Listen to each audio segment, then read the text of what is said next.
Okay, so my thingamajig again. There we go.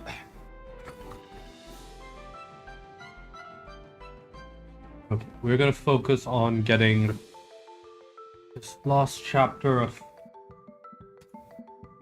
marching done for today.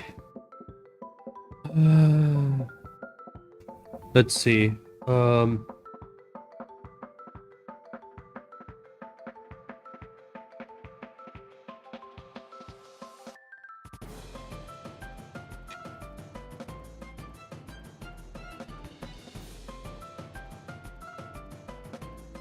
I am in better shape than I was the last 2 days.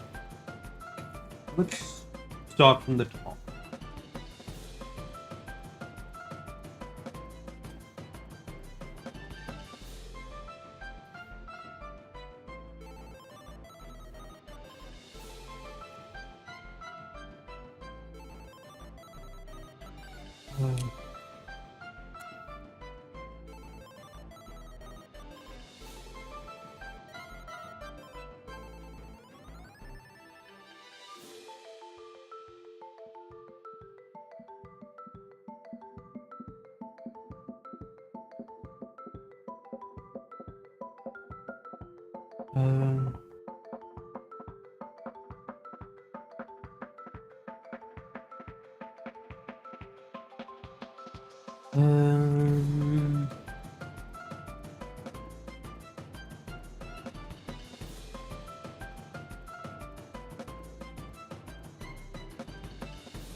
Um, um,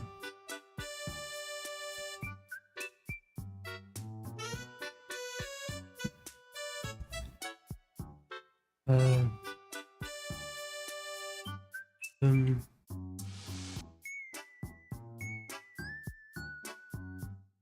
um, um, um,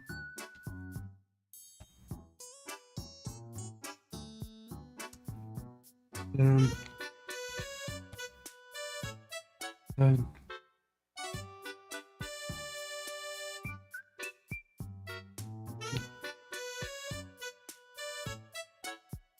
turn,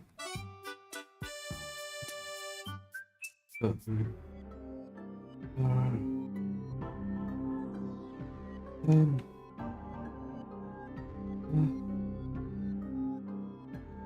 um, she looking at me until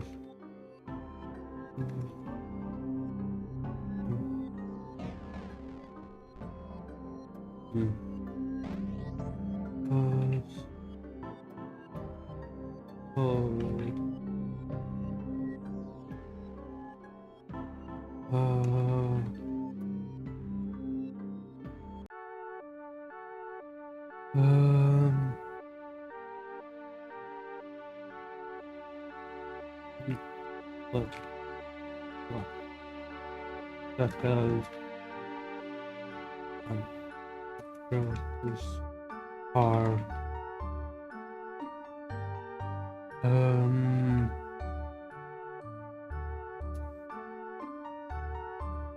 mm, mm, um mm, um I don't know.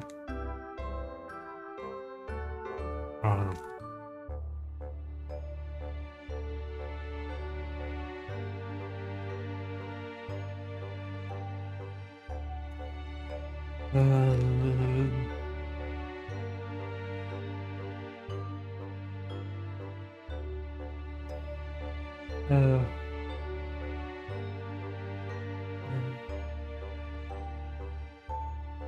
um,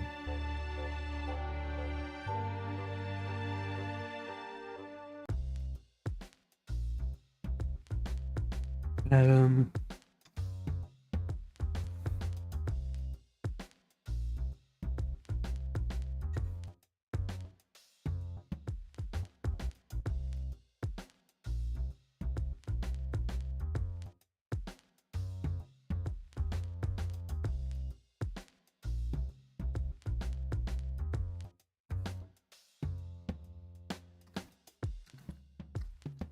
um,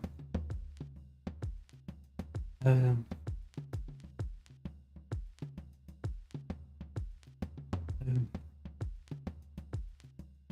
um, um,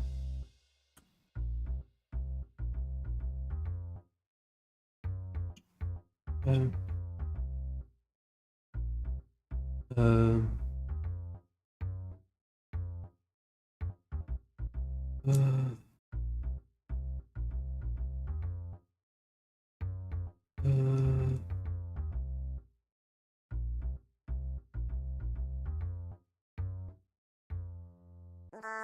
uh,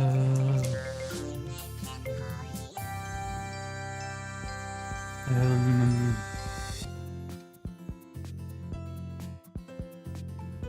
um, uh,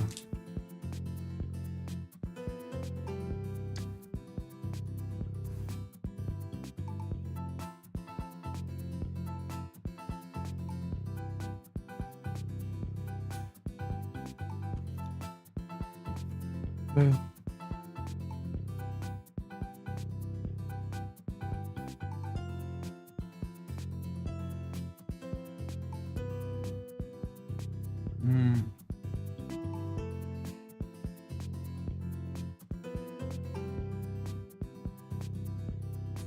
Oh,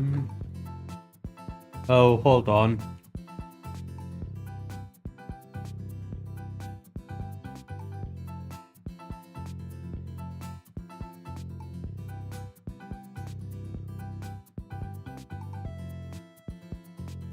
Okay.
Yeah.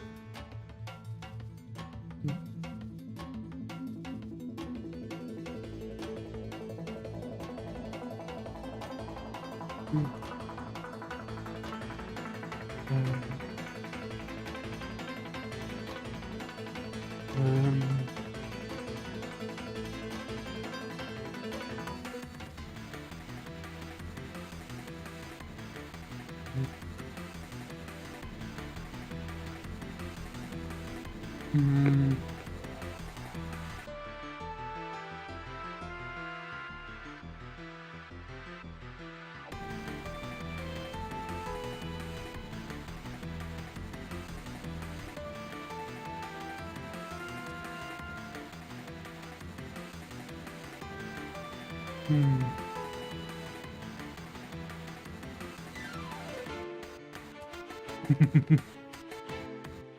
uh,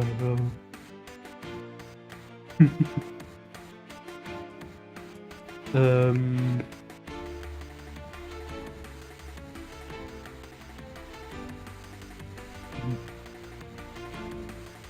Mm,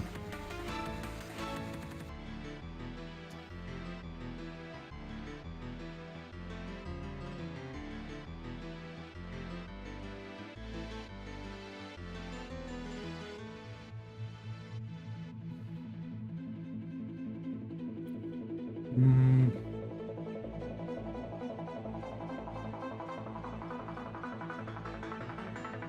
um, um,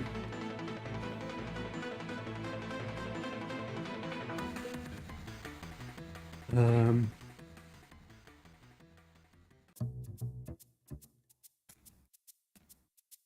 mm,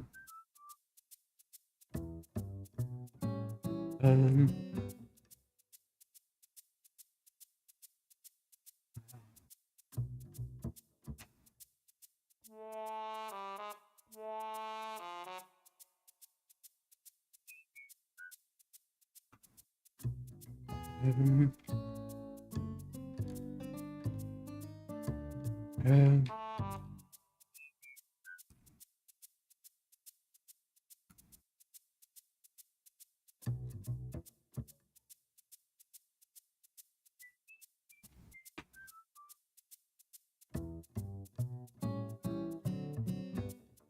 um, mm, mm,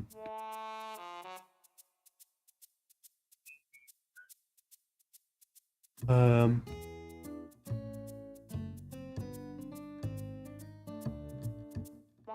um, um,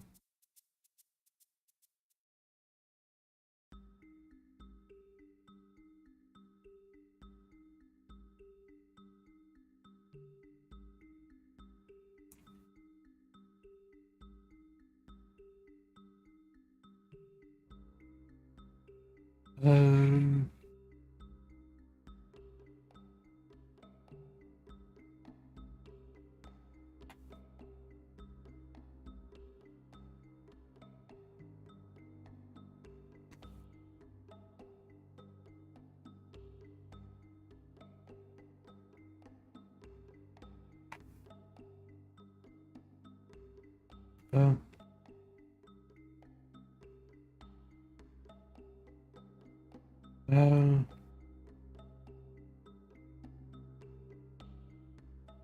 um, mm,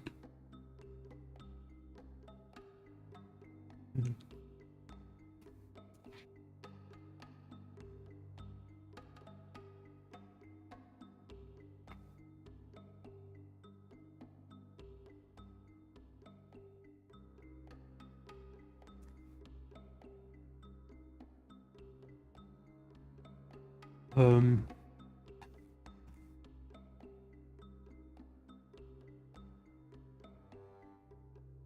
mm,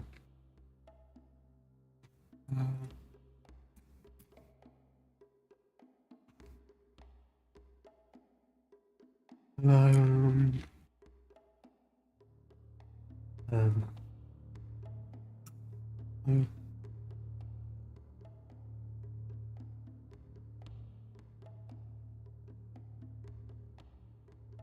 um,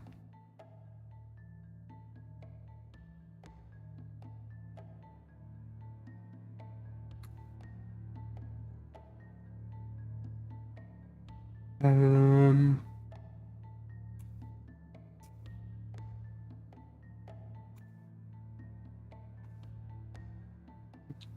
mm, mm.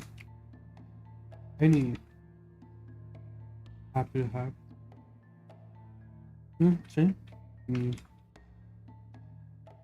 Entendo. Ah,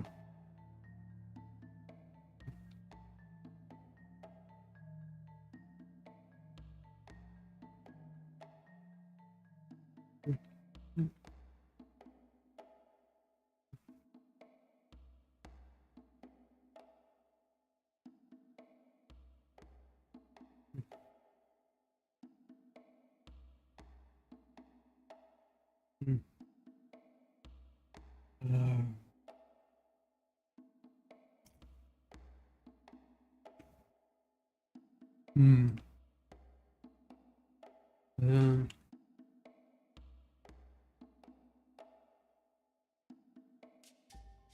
mm,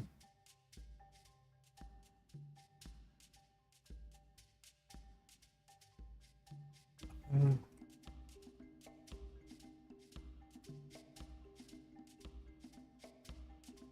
um,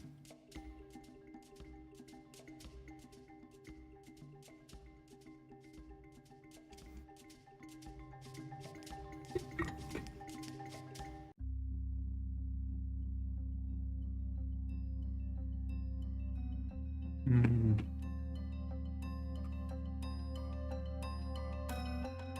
um,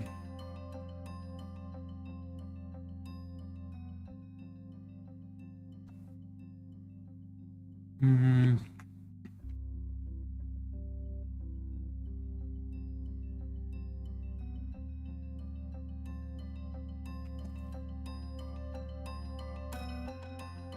um,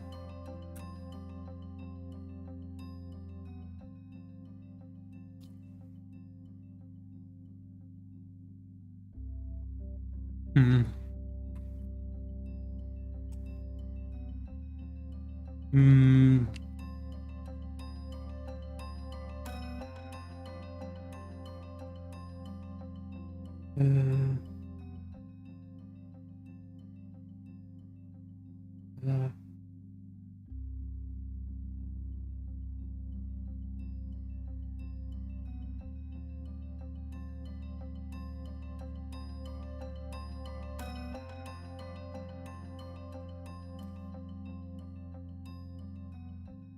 uh,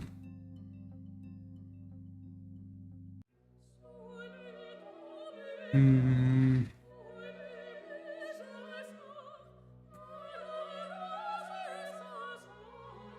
um,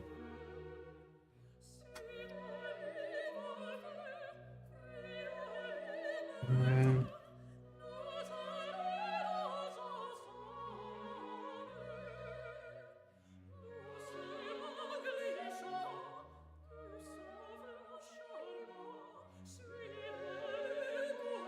um,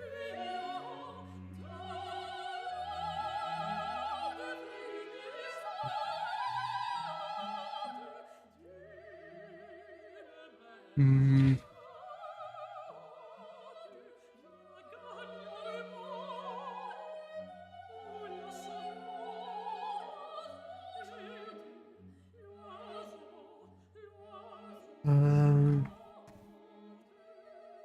um,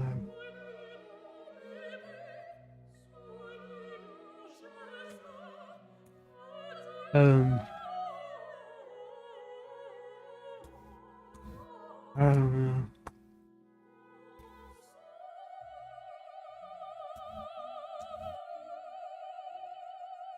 um,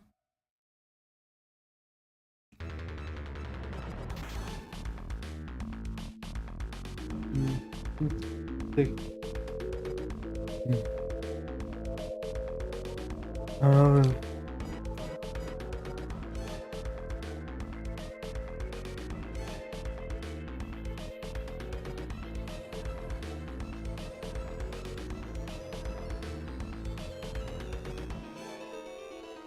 uh,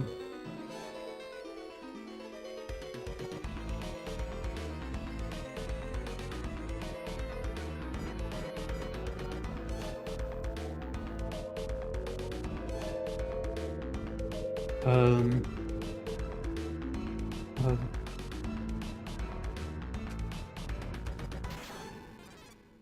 um, um,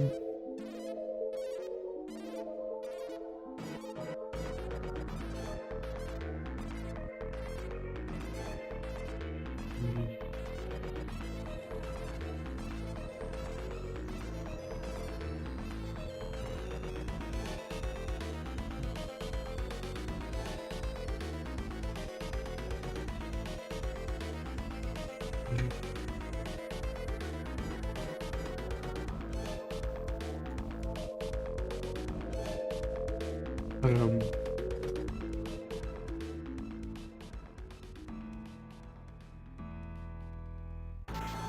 Uh,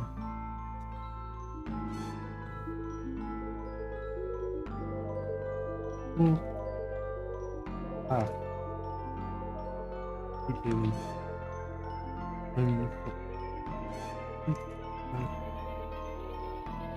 mm, uh, I will okay. Um, and the communication lines still before the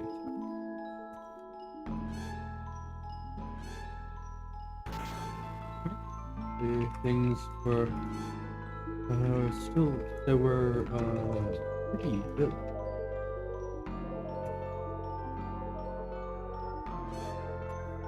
Uh,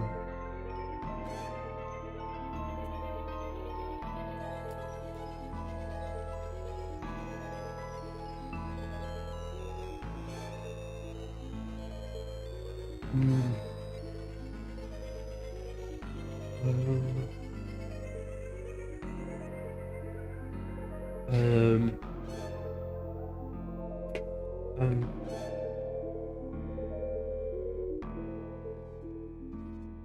um,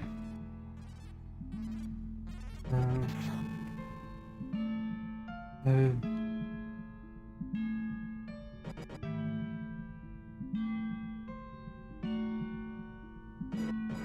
um,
um,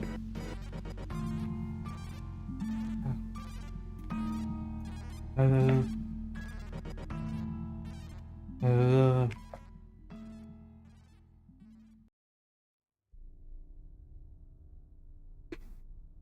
um, um,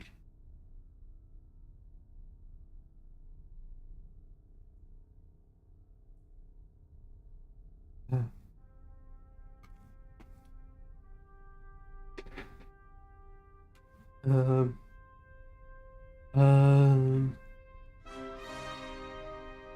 yeah.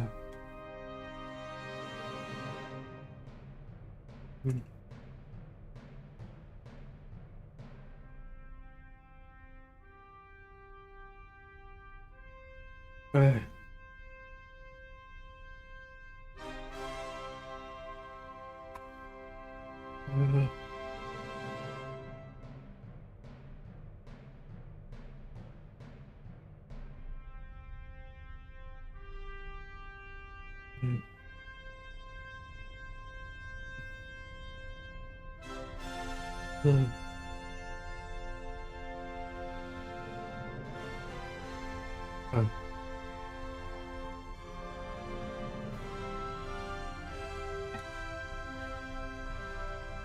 uh,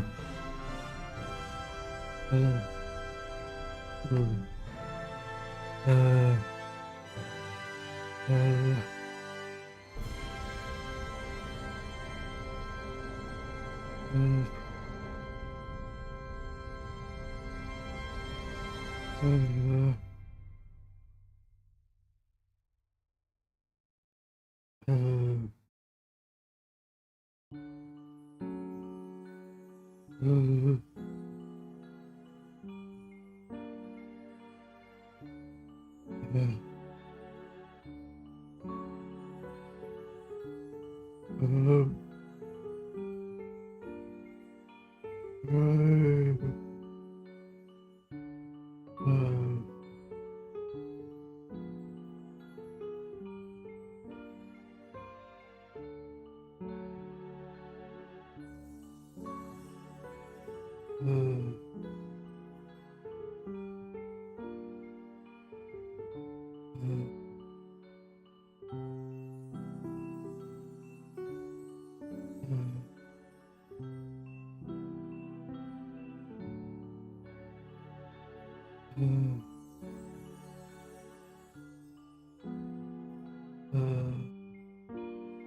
It's new town that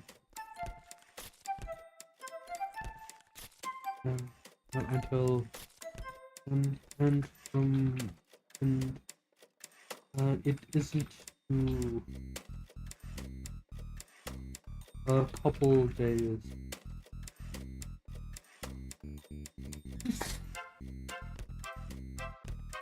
Days through the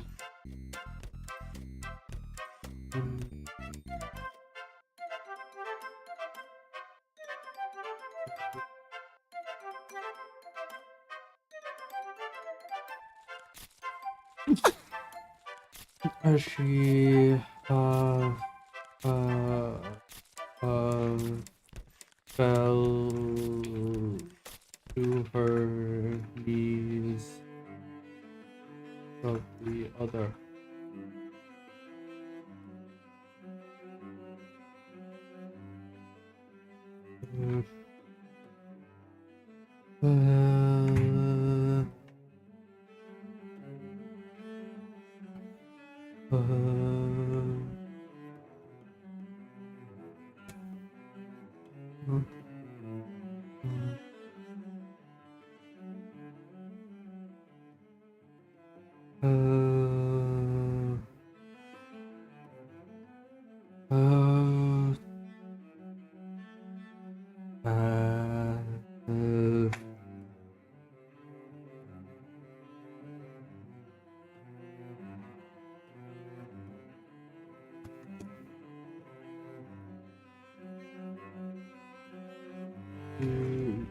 Reached into a small slate, wrapped under, and pulled out the few cans she had been able to find.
Uh,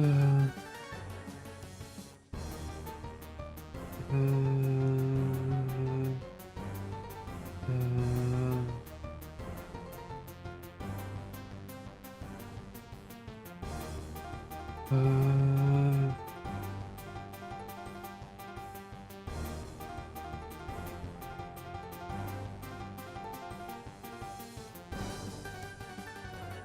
mm,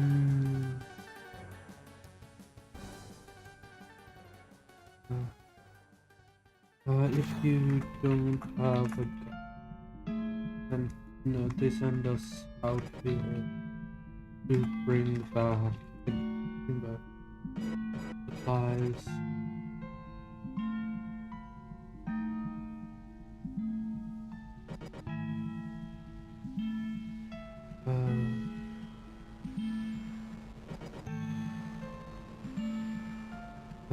Mm,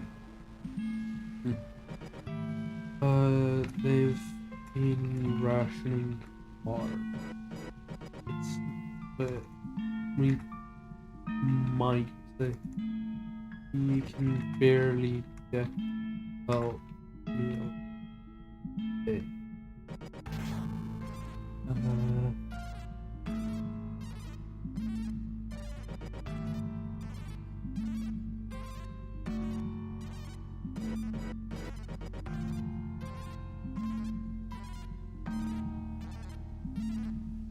Uh,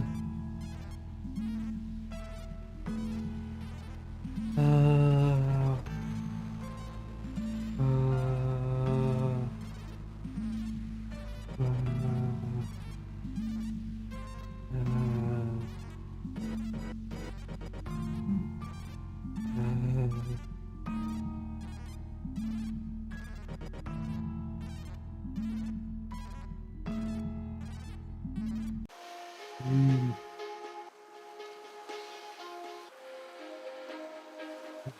uh,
But after a moment,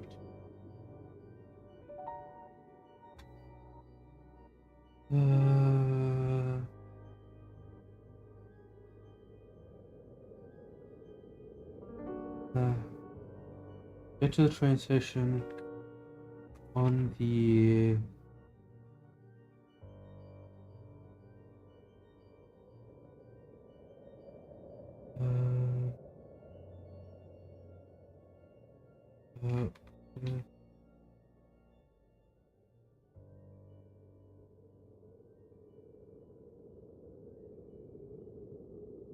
get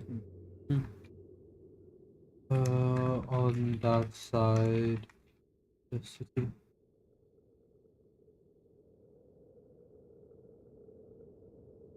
Uh, uh, uh, uh,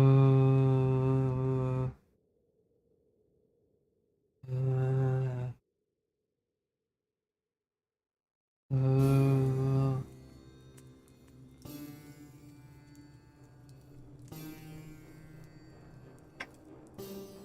uh,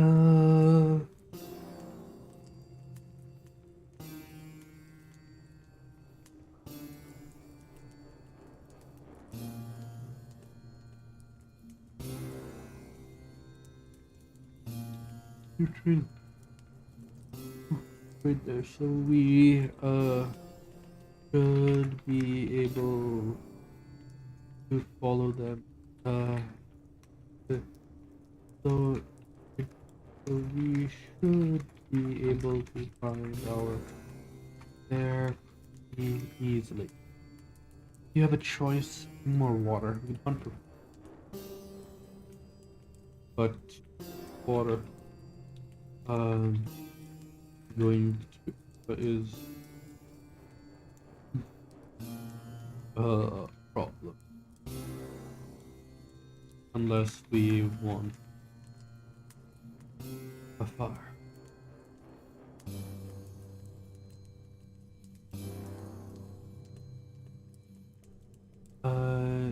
To the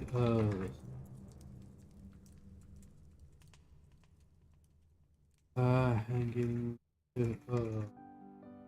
hanging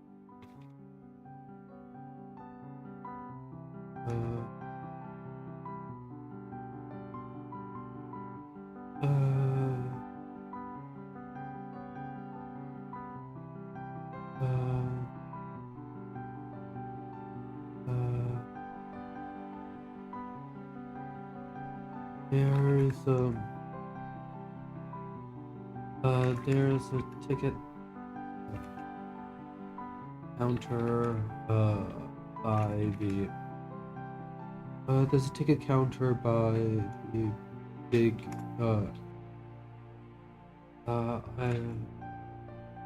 I'll find you.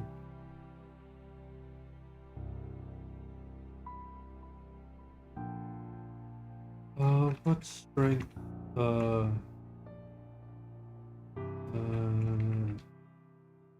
remained in her body? Drained from her.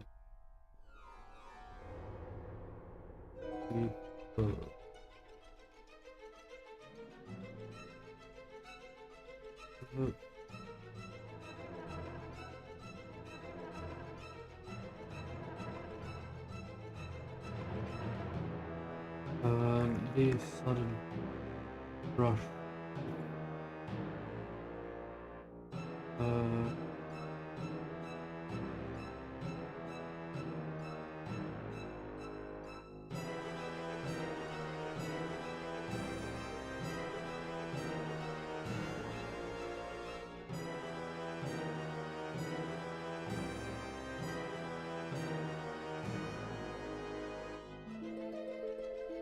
On the ground.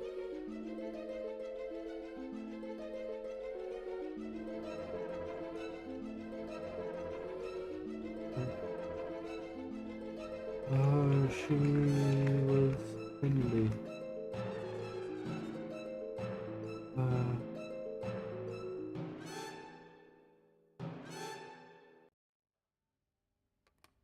Yes,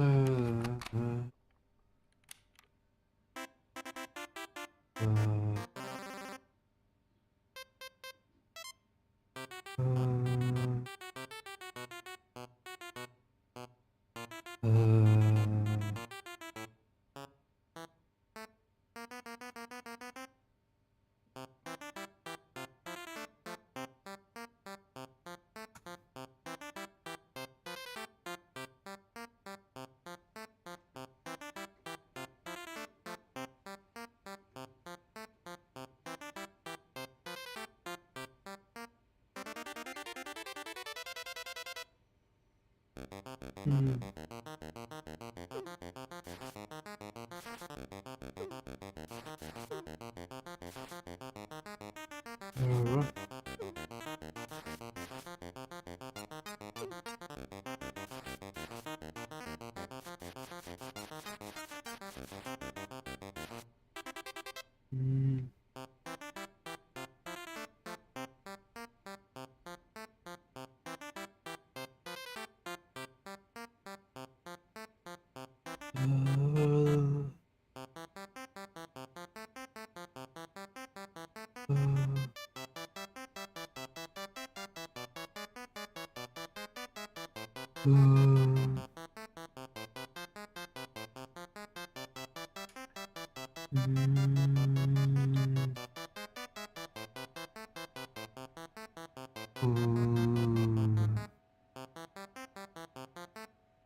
Uh,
hmm.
That would be quite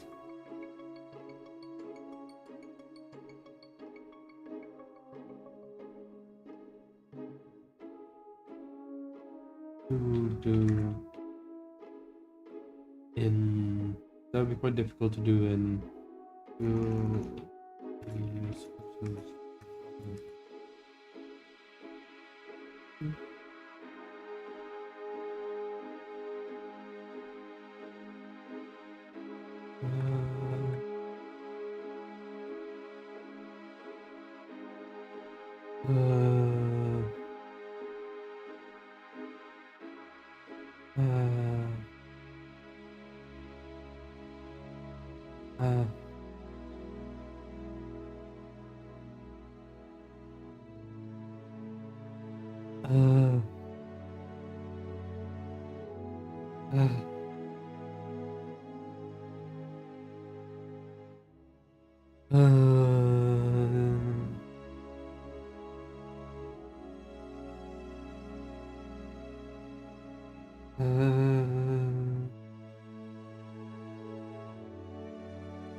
Hot. Hip hot. Hip hot. Hip hot.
Oh yeah.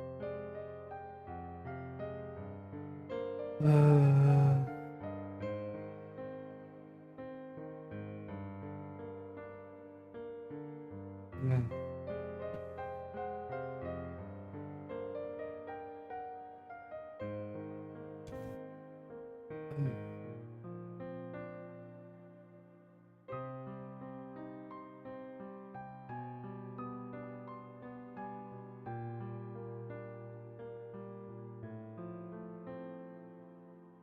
Mm, mm,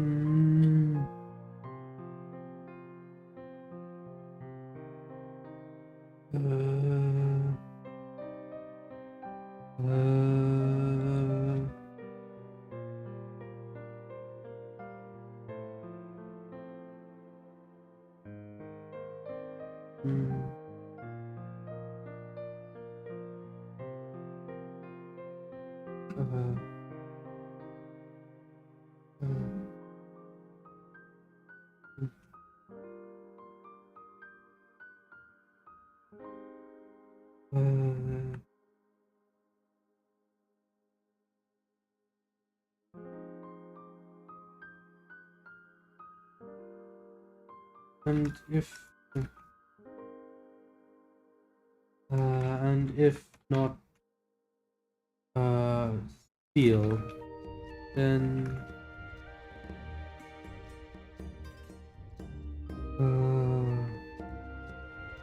then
Uh, uh, uh,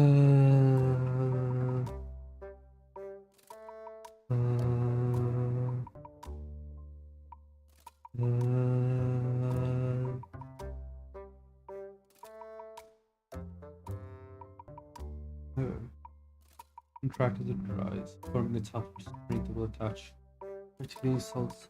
I think that should really happen.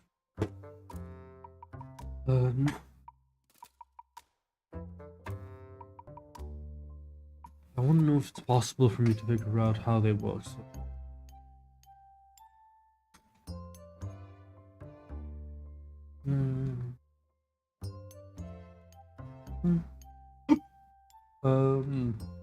Was not the most pleasant to the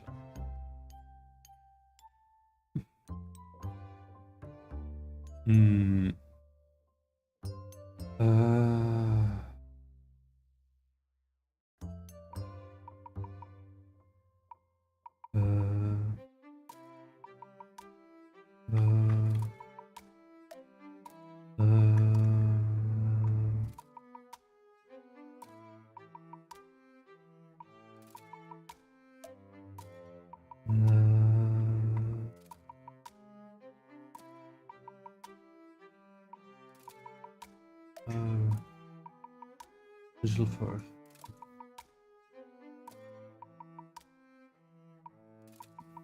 He nodded. And he's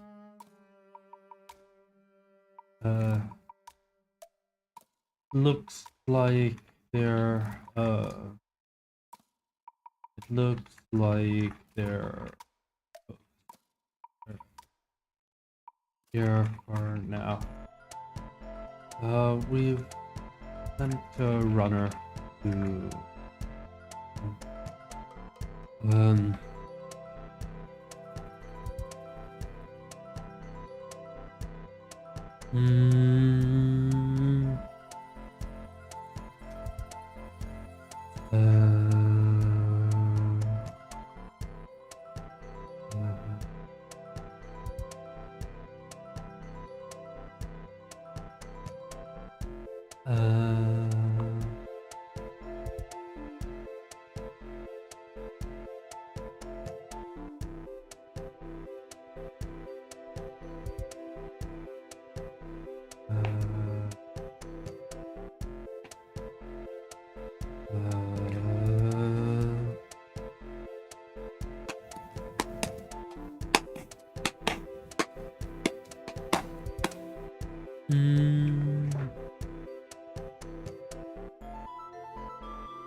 what am I doing wrong?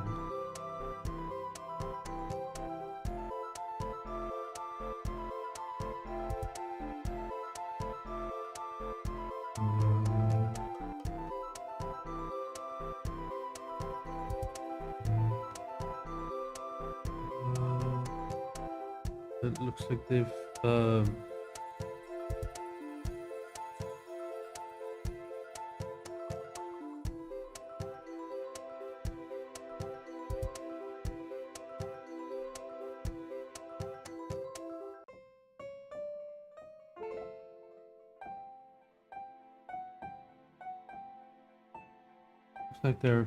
they've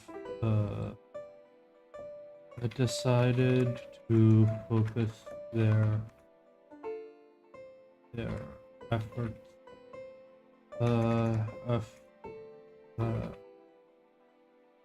on us.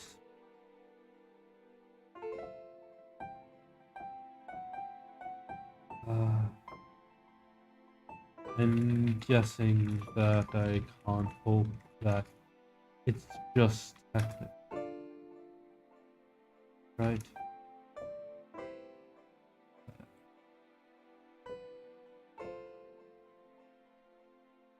Uh, we have signs of at least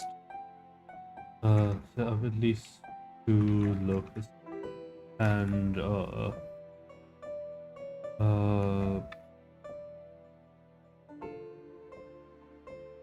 we have lighting. At least two locusts and a mark. And she pointed at a couple of the markers. No air assets just yet, but I wouldn't. But there's a good chance that they're. But those are probably just based wherever they've set up their labs. Uh,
I'm guessing I can't hope that it's just right. The sightings of the markers. No error assets, just that those are probably just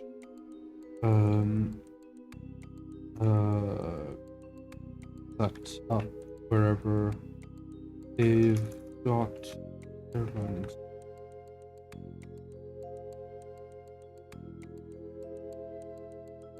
How many?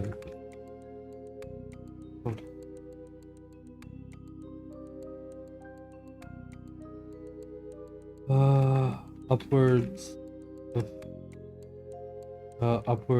300. On the 300 hostiles. Looks like they're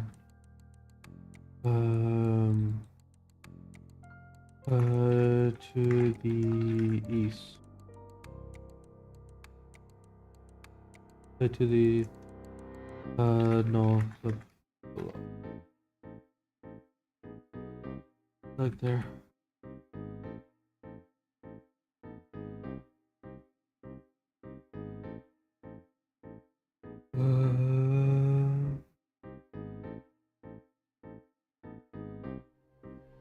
Looks like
Uh,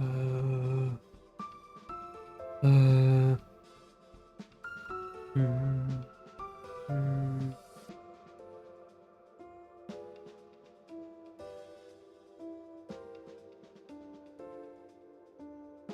uh, mm.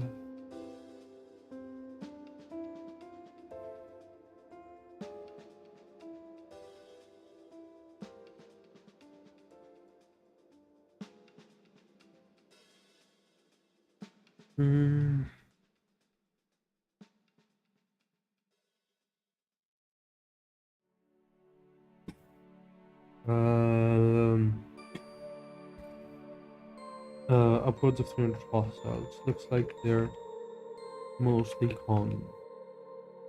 concentrating on the.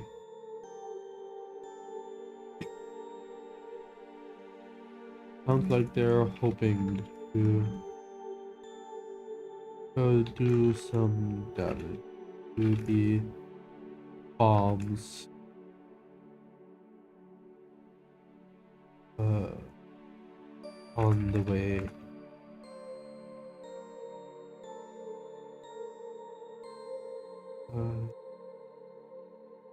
A sharp rap with blood.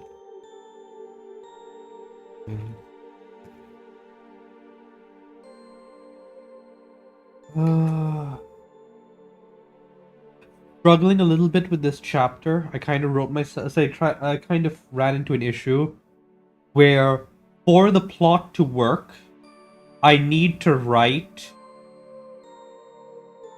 combat or like a war scene, but it's not fun.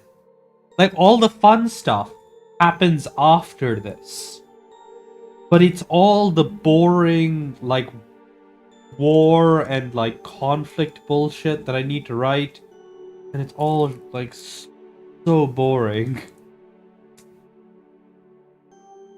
Like, maybe if I was writing a story that was just about it, but this war section only exists to explain the fact that Jun ends up in control of a planetary, say in control of an interstellar nation, even if it is a tiny one. So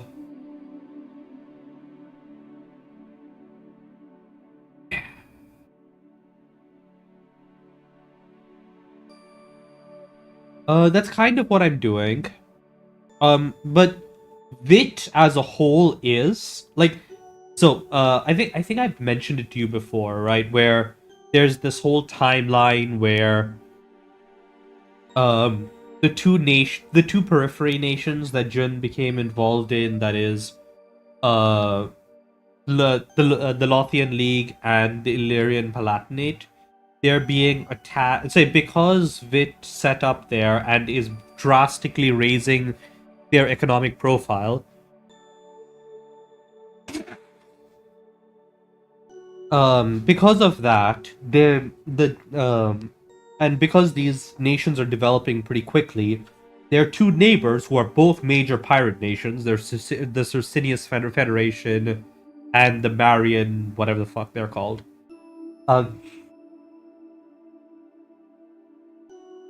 Um, kind of. So, Jun does have some of that. Yeah, the Marian hegemony. But yeah, Jun kind of has that. The thing is, there are several cards that Jun is playing super close to their chest. And that's going to get revealed, right? The one on Lothario is going to be revealed at the end of this chapter, which is the part that I'm writing now. And the one on Illyria is going to be revealed in the next chapter. And this is when Jun starts to... Jun kind of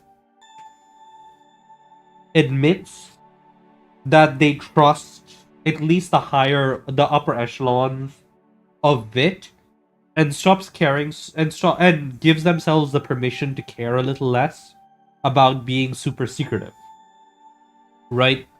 So that's stuff like Jesus, so much that's stuff like the conflict with Bullaberg, not Bullaberg, the conflict with gods. Okay.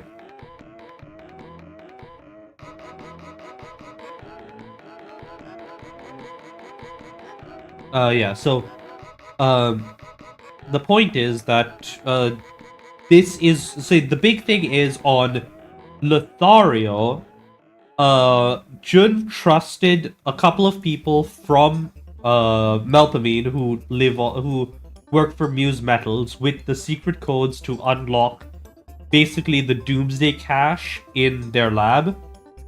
And, this is going to reveal the city scale barrier generator as well as the L2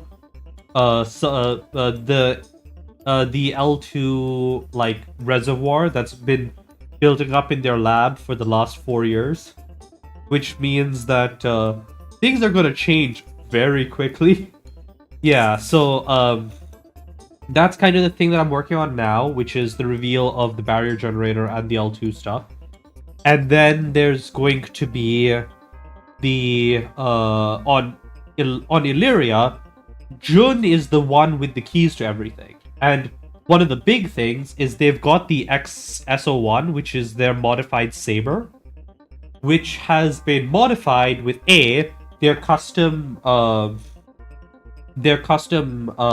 thrusters, and also inertial dampening technology, which means that but the thing is, Jun doesn't know how neurohelms work, so the only person who can fly it is Jun, because Jun's the only one with key enhanced reflexes.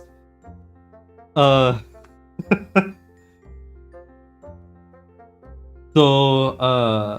because of that, Jun is going to decide, okay, I still don't like. Jun decides that, okay, no, it's still not safe to reveal L2 technology.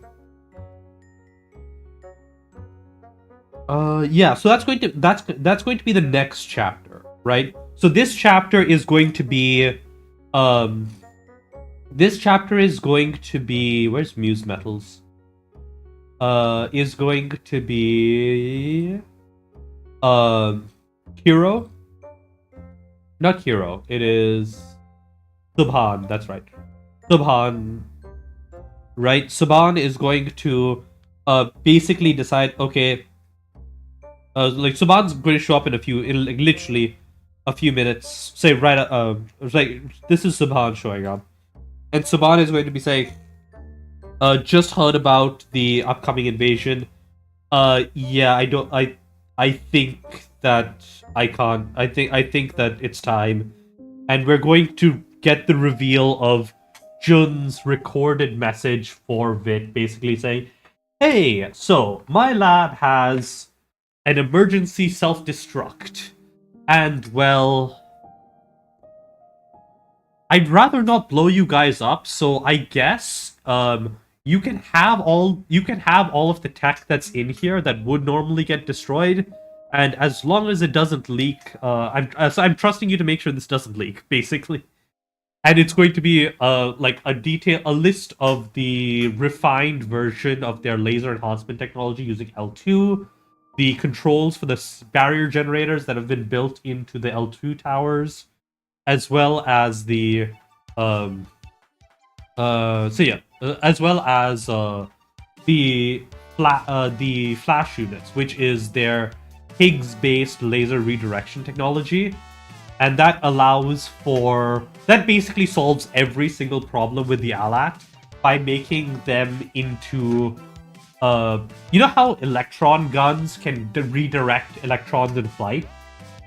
This turns an ALAT into a photon gun that can basically hit scan everything in a 175-degree cone from the emitter. So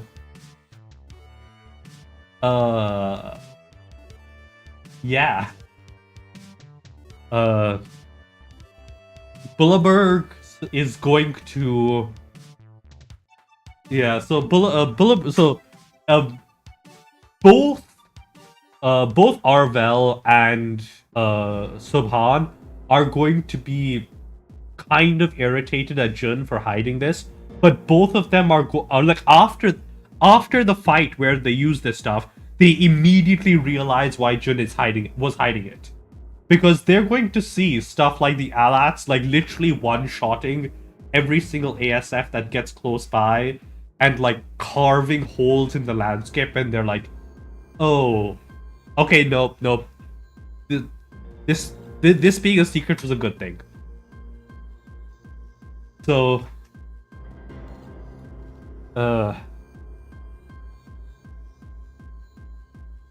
so that's a thing. And then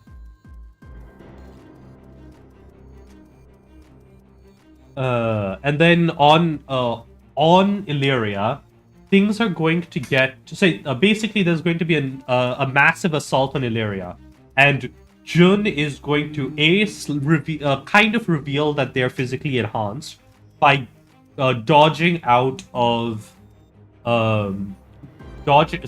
evading it's not Juma's, like, Juma is the security advisor on Illyria. So Juma is going to is going to say, okay, no, I'm not letting you go and take the XSO1 out. To take the fight to them, because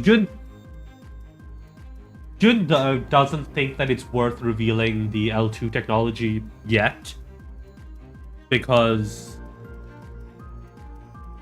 the XSO1 is like monstrously capable, right? And the situation in Illyria isn't as bad as the situation in Lothario. Basically, the situation in Lothario is Lothario doesn't have anywhere near as good an air force as Illyria has, which means that they're basically all of the local air assets got bodied during the early days of the invasion. And Lothario has lost basically all control over the orbitals and the sky everywhere where they don't have an ALAT. So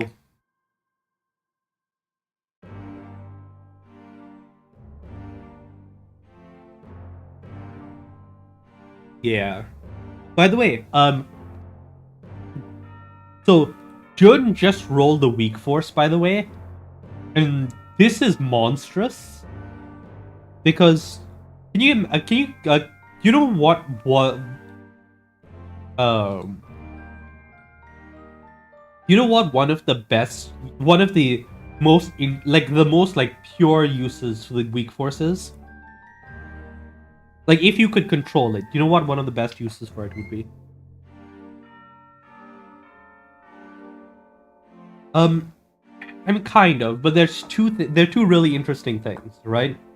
Cold Fusion's one because it covers a lot of muon stuff, but the two really big things in BattleTech is nuclear synthesis, because if you can amplify the weak force, you can destabilize atoms and cause them to fission into smaller atoms.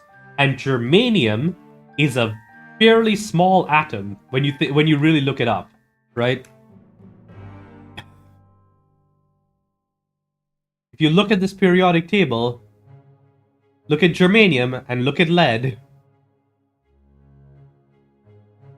So there are a lot of very cheap metals that you can just tungsten's pretty available in BattleTech. Got lead, bismuth. Yep. So Jun can. So that's one thing is Jun can use this to use this in combination with fusion technology to basically synthesize any pure element they want. Eventually, it'll be a massive industrial device, but they will be able to perform scientific alchemy. But the other one that's really interesting is neutrino detectors, right? Because the weak force has a lot to do with that's another thing that could be useful. I still don't know exactly how to handle uses for that. I'll need to work out more of the lore of how KF drives work in this in this space, right?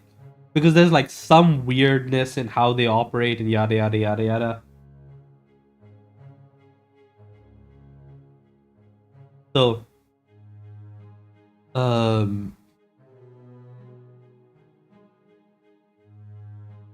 it does seem to be like some kind of wormhole technology, or like some kind of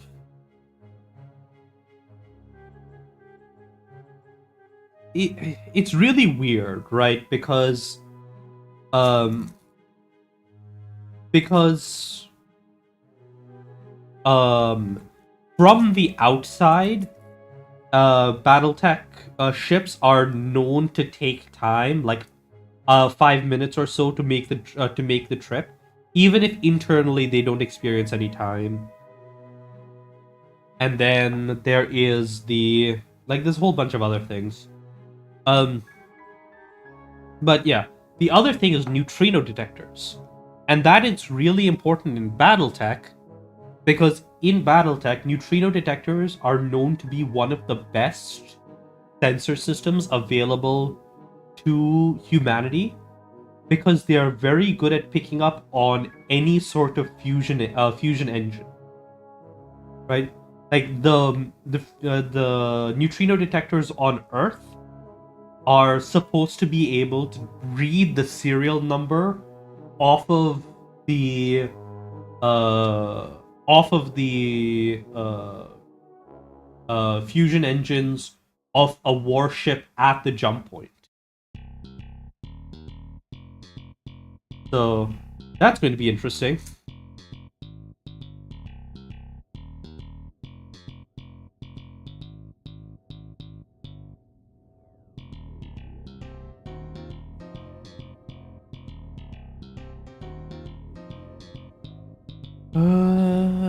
If I remember correctly, battle tech jump minute.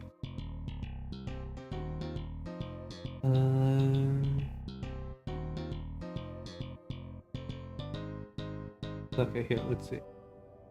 Uh, uh, uh,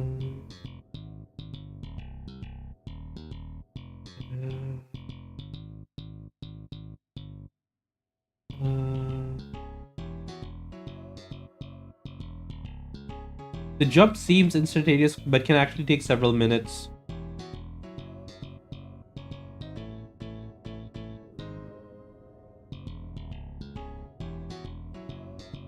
So yeah, apparently it takes like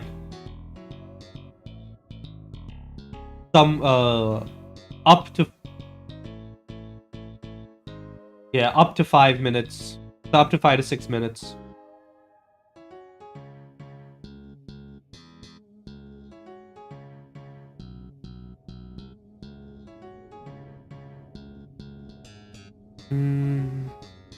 But yeah, that's how long it's supposed to take to like actually complete the jump.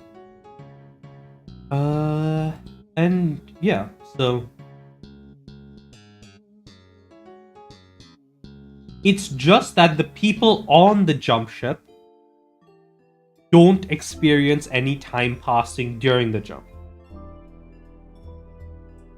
So, like, why that happens is not very clear. The other thing is how HPGs are supposed to work, in that they're somehow able to transmit like a millisecond's worth of like electromagnetic signal over like through a jump somehow. So like somehow while the jump is taking place, um you can send electromagnetic signals through the jump, and this can be like up to up to 5 minutes long. A pulse can be.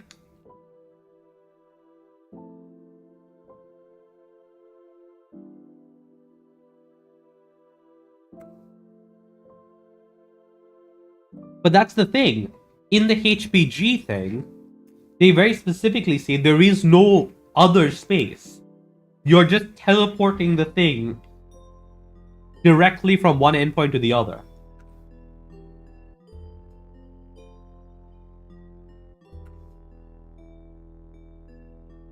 Like, my assumption,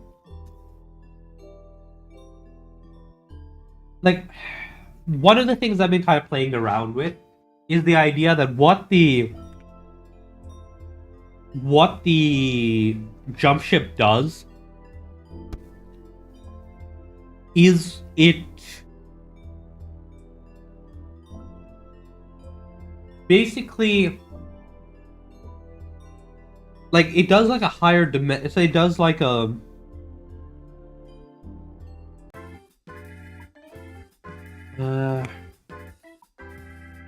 how would you describe it? Like, it's set, like, it encapsulates the ship in the whole KF field, and this chunk of information is detached from the space axes and transited. No, that doesn't make sense either.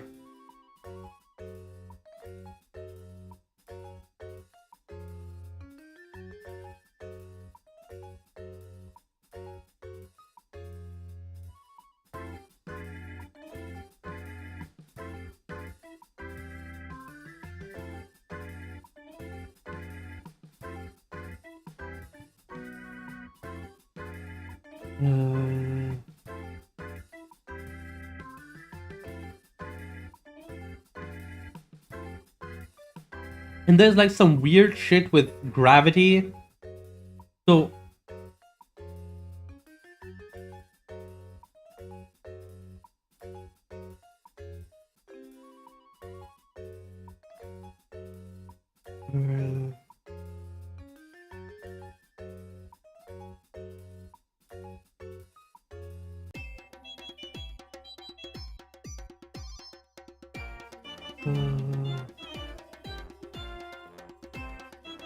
yeah, it's so weird. Huh.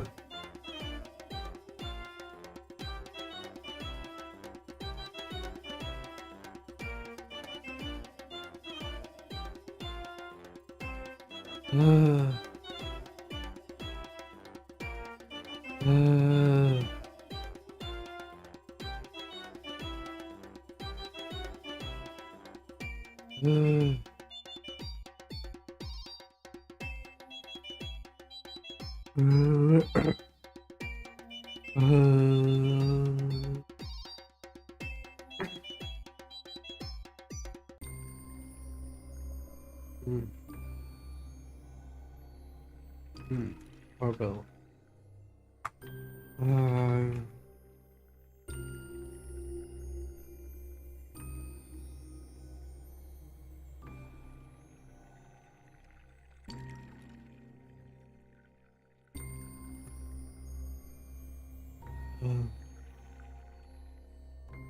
Arbel. Commander.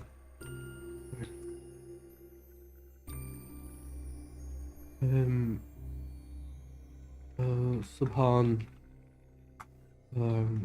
has requested the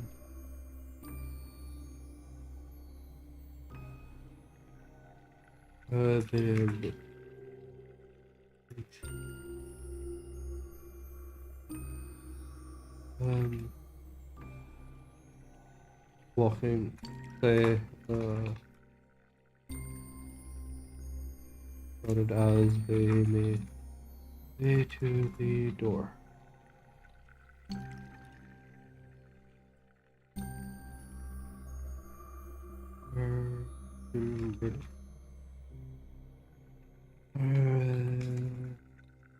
They seem to know, but still nervous, but still. Um,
It's about what is going on.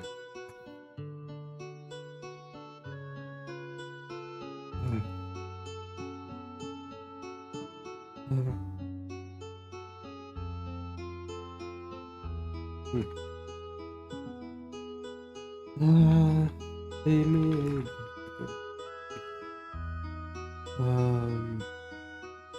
the various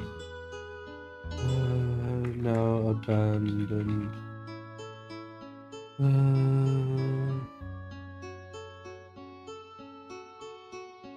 But yeah. By the way, Dune, you still there? They made their way through the various now abandoned hallways. And through the cover.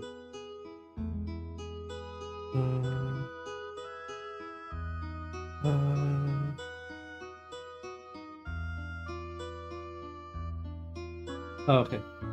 The drum network, well, it kind of depends, right? They've got basically autonomous HPG buoys in deep space that connect different connect different planets in deep periphery. And I believe it doesn't go all the way to the clan homeworld. I believe the Explorer Corp does go beyond the range of the drum network at times. It's possible that the drum network is being built out by the Explorer Corps, but I believe that it did not initially stretch out to the clan homeworld. And I believe it doesn't even cover all of the deep periphery. It just acts as relay stations for connecting ground-bound states.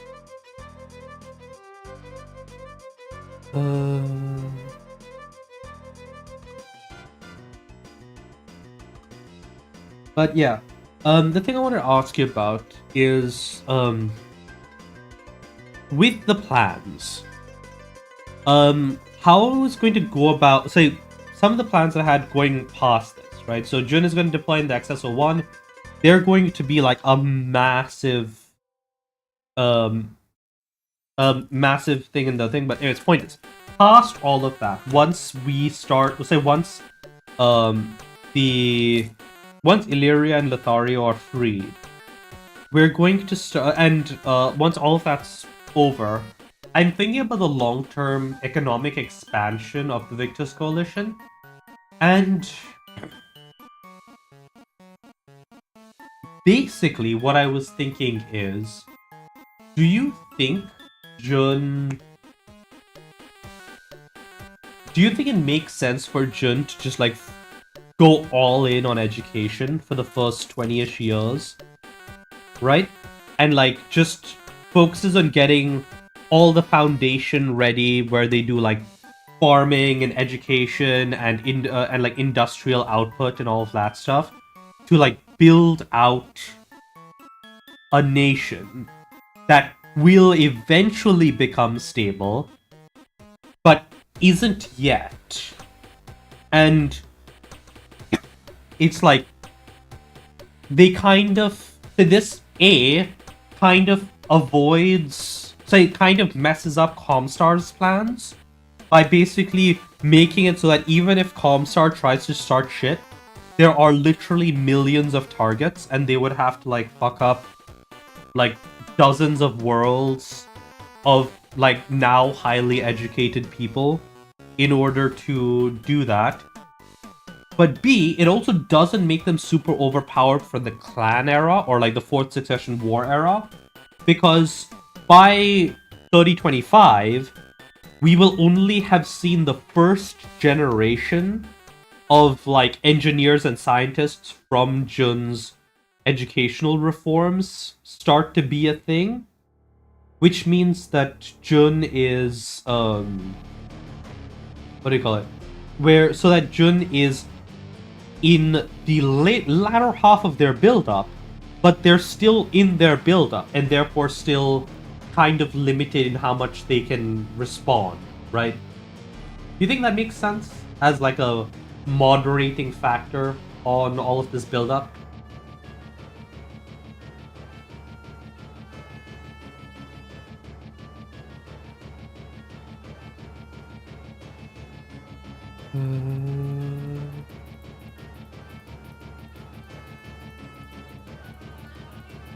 So what I was thinking is that during the rebuilding process, right? So the war is supposed to go on until about the year 3000.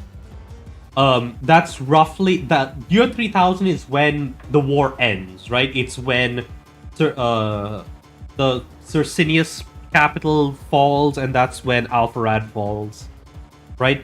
It's once those two fall is roughly the year 3000. And basically, I was thinking, okay, so at this point, Jun's got a decently large, but largely uneducated population, largely of slaves and all that kind of thing, that they're kind of dealing with medical issues and all that stuff. They're like they're building out a lot of support infrastructure with things like spirulina farms, spirulina spirulina bioreactors to make like super dense, super cheap meal supplies, like keep people fed and all of that stuff. So what I'm thinking is that all the adults are being tasked with like getting agriculture, getting like facilities and all of that being set up. All the current kids are being pushed towards technician roles, and Jun is going. And part of Jun's outreach to the Canopians is that they are going to fix their exo-womb technology, right? Also their stasis technology, but also but they're going to fix like a bunch of their medical technology. And part of the fix is they're going to get like a bunch of exo-wombs from the Canopians. And I'm thinking that Jun wants to basically set up like um enhanced fertility program to like have basically a big population boom so that they can actually make use of all the planets they have now. And no, the iron wombs are a technology that say Jun can, right? They've got the bioculturing perk, right? If I go look at the all perks list, bioculture, they've got this, right? So Jun can totally make exo wombs. I also believe exowombs are a pre-Exodus technology that the clans did not invent themselves, but they used to far greater effect, and they refined beyond the level that the inner sphere used. But then that technology was also lost because of Compstar, right?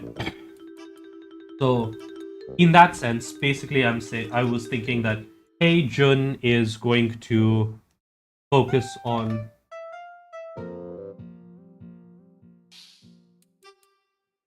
yeah, yeah, no worries. So yeah, so what I assume is that our womb technology, say that exo-womb technology exists in the inner sphere, and that in the case of in the case of in the case of say Canopus, has most of them right now, and they've got a few that still work, but they can't fix them. Jun comes along. He fixes. Say they fix the exo wombs. They also fix the fix a bunch of stasis technology. And help, and that's their half of the diplomatic outreach. In exchange, like Canopus helps like provide material resources for their rebuilding, yada yada yada yada, and like helps them on a political level. So that's the other part of the whole situation. Um, um, so Canopus, so I feel like it does make sense for Jun to have access to exowombs. I don't think they will care about making people like superhuman at all. What they're going to care, they're just going to say, okay, the problem is we don't have enough people, right? I think between all the planets after the war, Jun will have something like 30 planets and a population of like 100 million max, which is a pathetically small amount of people. Um, so I think Jun starts starts a state subsidized fertility treatment program. Yeah, but a lot of them are on the non-slaveholders, so are on the slaveholder side of things. So let me double check, right? I did bump up the populations anyways, but let's see. Alfarad.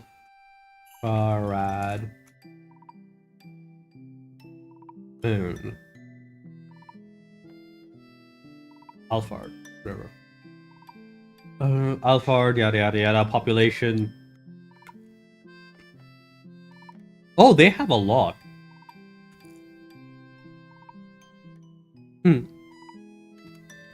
Okay, that's actually that means I won't need to worry so much about it. But even at 4 billion. Hmm. Hmm. Uh,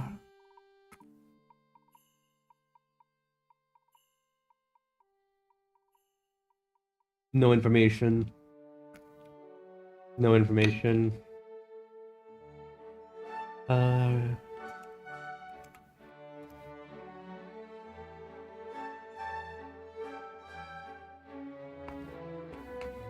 So yeah. Niops is one of the groups that joins just kind of because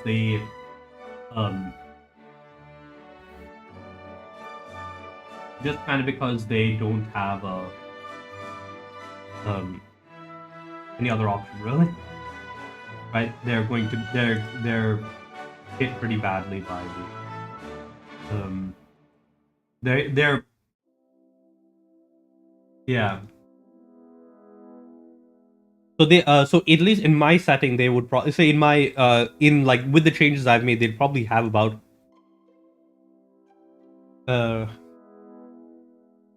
wait, why are you saying where are you getting 30 billion? This is 3 billion in Alpha.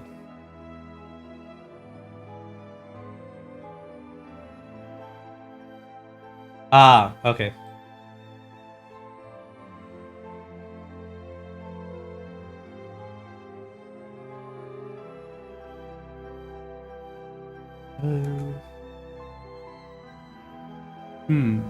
Okay.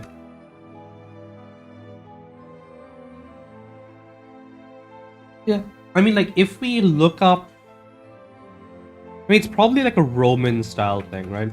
What percentage of Roman citizens, say Roman, of the ancient Roman population were? Um,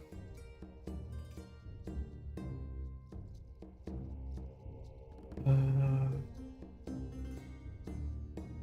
uh,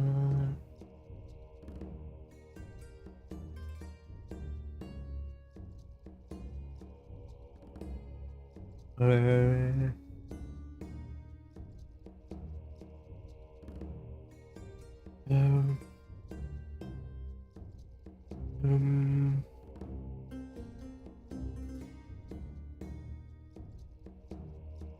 um, so yeah, probably something around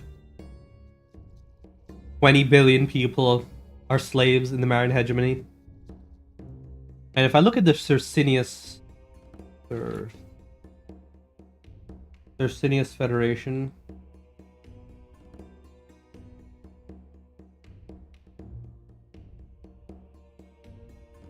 and I look up their population, 23 million. So at least in my setting, 10,000. That's definitely not right.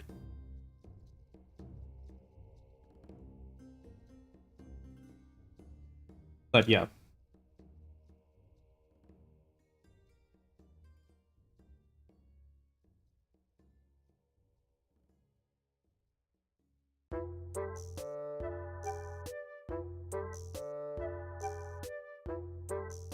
I'm just gonna assume that number is wrong.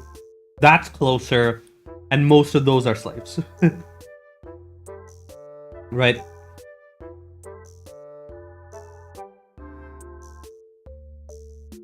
And yeah,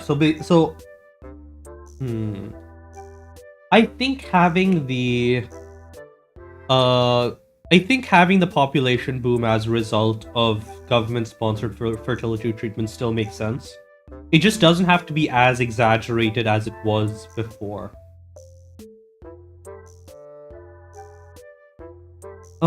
Yeah, that makes sense. Actually, yeah, that kind of makes sense. But yeah, basically, what I'm thinking is that,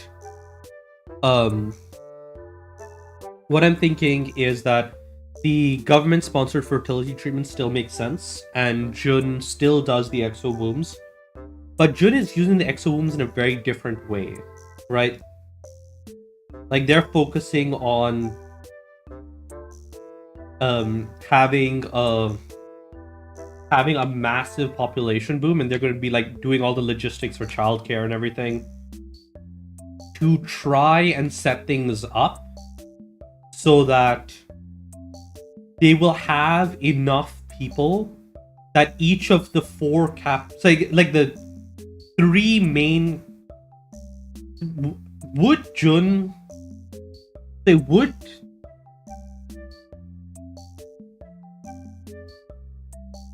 yeah, like, I think part of it might just be Jun is looking for ways to counterbalance the giant population that might actually be a good political motivation, right? Jun is trying to counterbalance the massive cultural pressure that's coming from the massive Marian population that they've taken over. Like, even if they are mostly slaves, like most of the people who end up being conquered are slaves.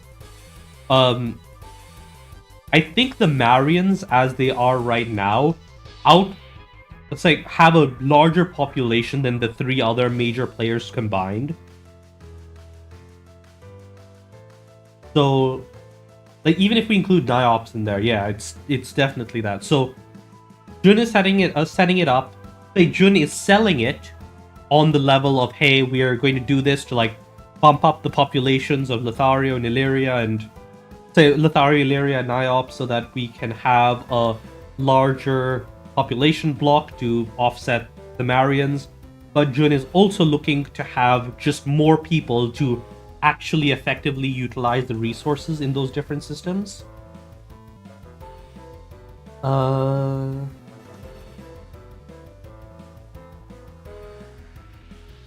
That makes sense.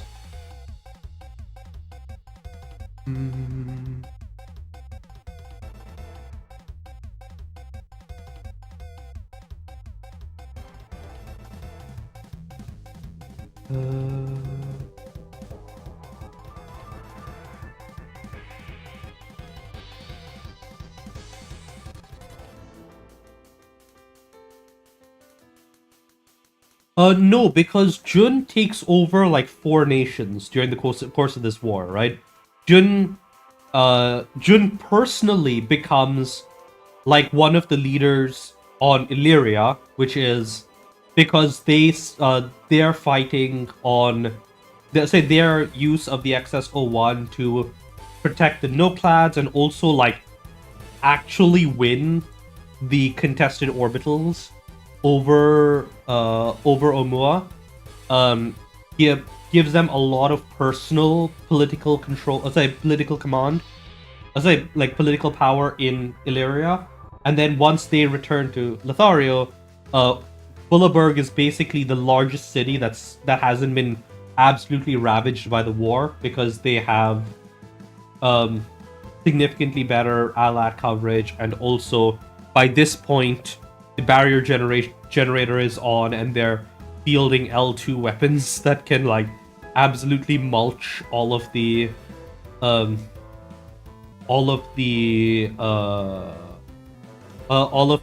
Marian air assets. And yeah, so Jun is gonna be doing a lot. So that's kind of how Jun ends up in control of Illyria and Lothario, but following that and after a short period of rebuilding, right? So currently the situation is like at the end of the next chapter, Jun will have freed Illyria and is working to go back to Lothario to help free them.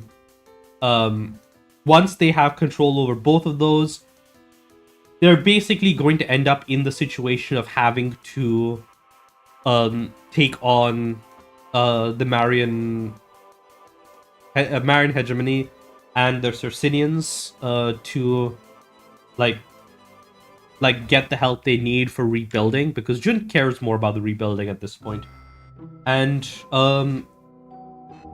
so that results in Jun effectively taking over 2 more nations.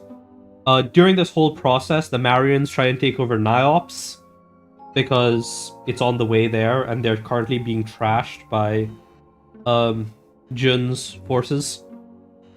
So Niops throws in with the nascent Victus Coalition, and as a result, Jun is the ruler of this new place, the Victus Coalition, that is the combined territory of all of these 5 groups, or these 4 nations plus Niops, and also some other places that will end up joining later. And basically, they are now a population on par, so they are a territory with a space equal to Canopus. And while they don't have the same population as the Magistracy of Canopus, they do have much better tech. We then start going on the political thing of the rebuild. From the end of the war, we see Jun making deals with Canopus, I don't know if Jun makes deals with Taurus, but I mean, they might do. Sorry, Jun might do once. No, Jun definitely would. Would they? But yeah, so Jun does definitely makes deals with Canopus. They go back to Melpomene to set up jump ship docks, they build their modified jump ships, which I believe in this case would be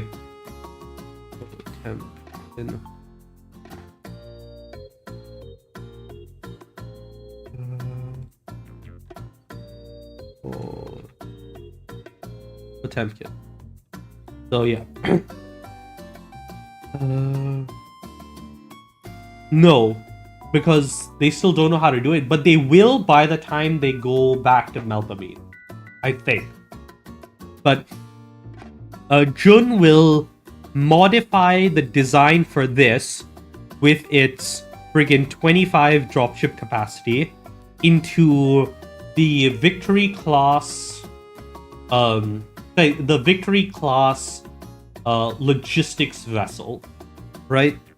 Where it's basically a massive jump ship with integrated dropships so that it frees up as... He doesn't have the jump ship schematics. The Potemkin is listed as while they don't have compact FTL tech, they will get KF boom tech from the Illyrians, and they will also get like fundamental KF theory technology, which means like enough to make jump cores, like normal jump cores, the 95% of the size of the mass of the vessel jump cores. Right? Jun is going to make that, and they're going to build it to this sort of goal of having a quote-unquote 25 dropship capacity, but it's all integrated dropships, which are dropships that are built onto the thing to remove any excess equipment so that it has as much cargo capacity as possible. And like it would have maybe a couple of have some ASF bays for an escort. But the idea is that it's just a giant super container ship, one of those super cargo ships that are there. And the idea is, okay, we are going to bring along 1.5 kilometers of logistical fuck you to to deal with the problems over there. And because Jun is going to be building this with their duplication technology, they're going to have 9 of these, because they're going to first build the jump yards, duplicate it so they have 5 jump yards.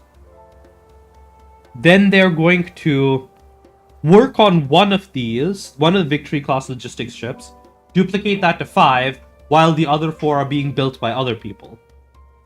So that's one of the big things that's going to happen, is that Jun is going to effectively come back from the deep periphery with this giant fleet of economic fuck you. And that's going to be their hope of forcing other people to leave them alone. It's not going to work. But the idea is the Victus Coalition is going to own these 9 massive super logistics ships, and they're going to rent cargo capacity on this through Lyran space, through the periphery, a little bit through the Free Worlds League, until the Free Worlds League tries to fuck with them. And yeah, and this is the time when they find the KF theory surrounding that lets them make like the original jump cores. This is when they also learn about how they only know HPGs by theory at this point, right? So they can't make proper HPGs. What they do end up making is arguably better, but that's a whole different problem. What they make is effectively a satellite that sits in a Lagrange point and uses the natural jump point as the as instead of using an artificial jump point to communicate, which means much lower energy requirements. And yeah. And because they're using the bigger is better tech, they're going to be making it so that it does like 5-minute pulses with a bunch of different transmission carriers and yada yada yada yada.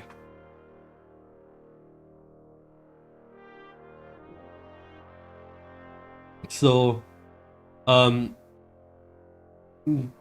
that's kind of where Jun is at, right? So, okay, yeah, cheers, no worries. Yeah, that's actually an anti-nuke field could be possible. But thing is, it probably would be very short range. So it would have to be like a nuke interceptor, where it would like latch onto a nuke and then prevent it from detonating. But then at that level, you can just blow up the nuke normally, right? Nukes have to be built in a specific way for them to work.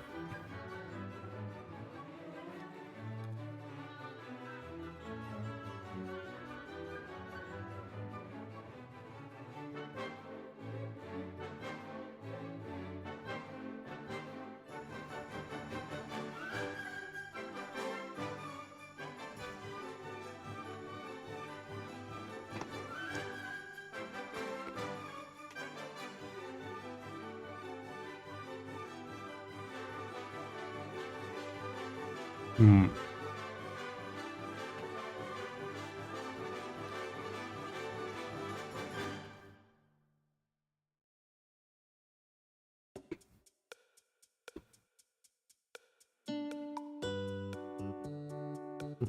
Cheers.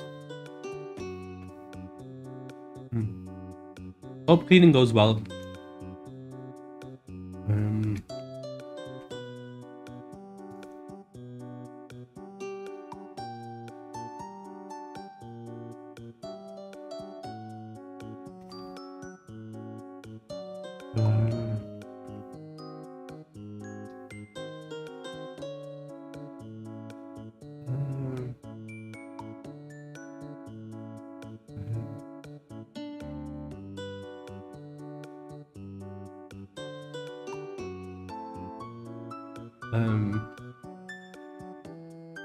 Through the wall. Connected. Left. The rest of the building.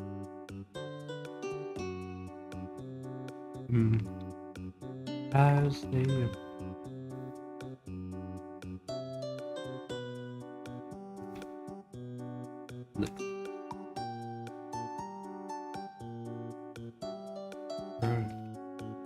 I guess I go first.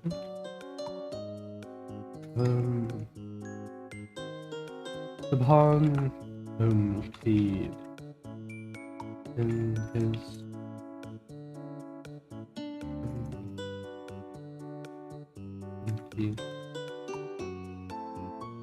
feed off.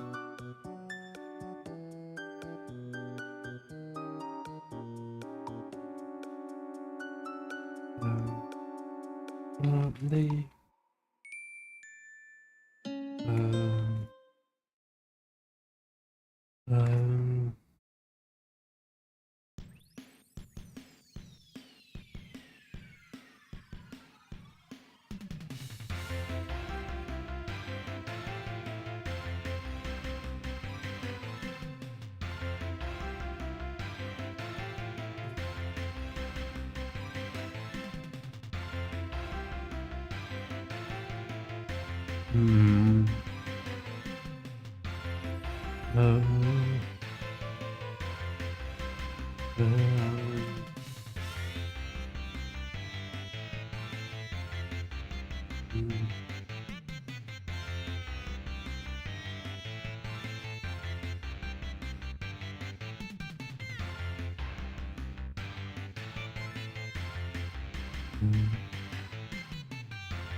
Mm.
Engines lab to the rest of the buildings.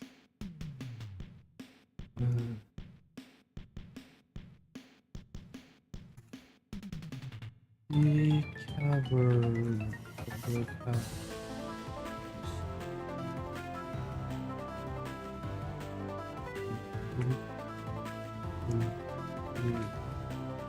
There are steps. Excellent. We can.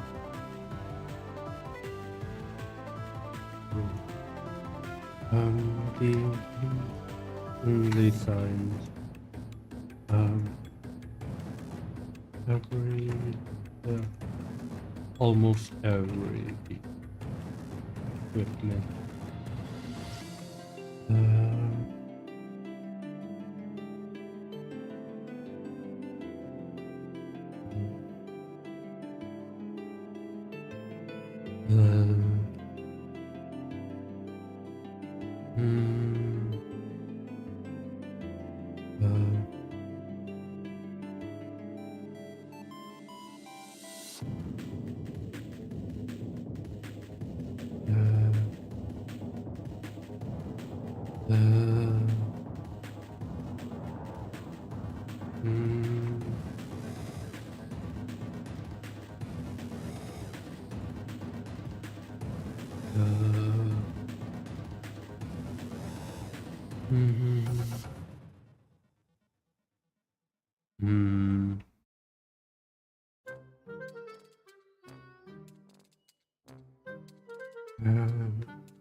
There's upper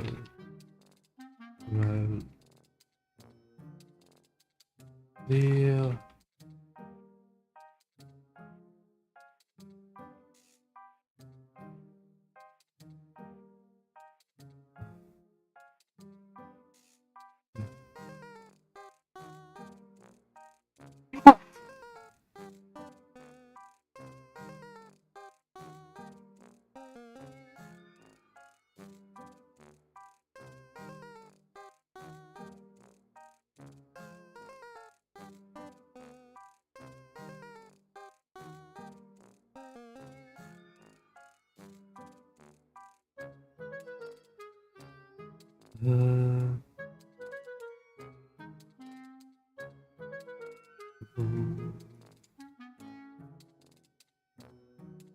only sign was their steps echoed in the cavern.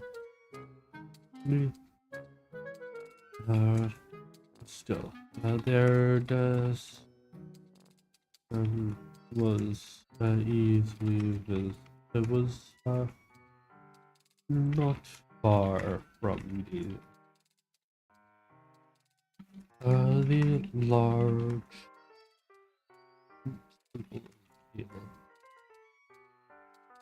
at one end.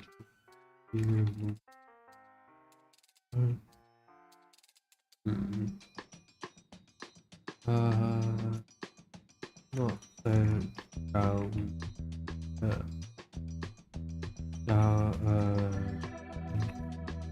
this down to the wall.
The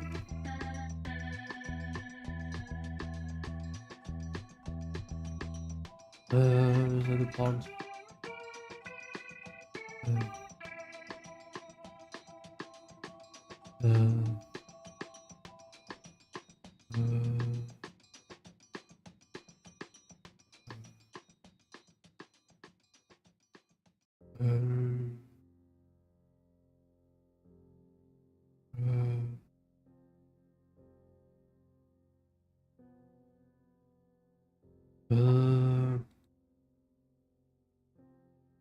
The script came to life as they pull the cover off.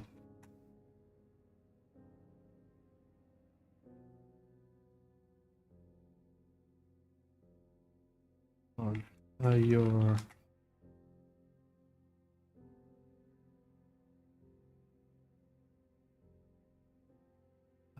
they each keyed in. Each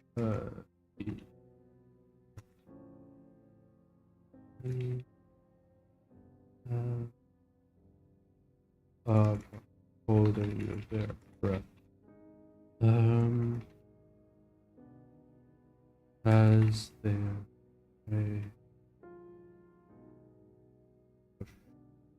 not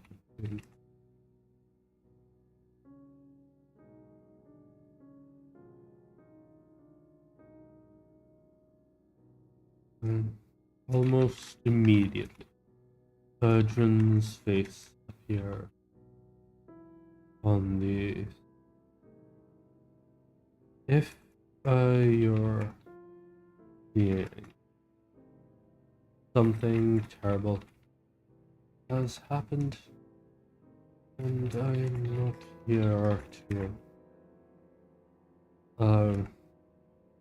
over.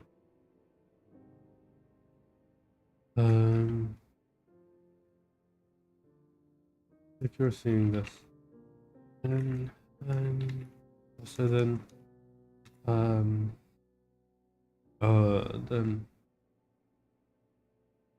if you are seeing this, then either I have given, so either something has happened and I have instructed you to access this, or things have gotten bad enough that Subhan agrees that the risk of the technology and the risks of uh, said that the risks are indeed um um uh, uh, mm,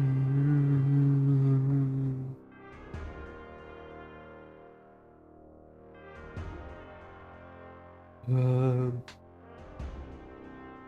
uh,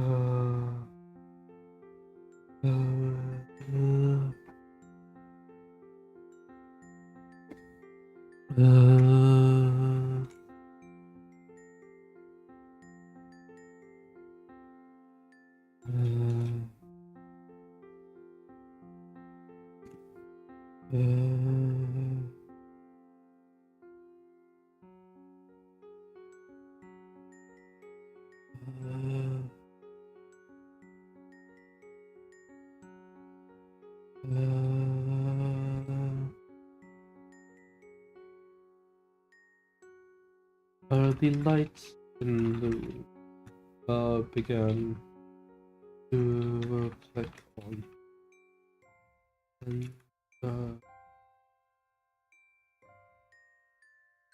devices began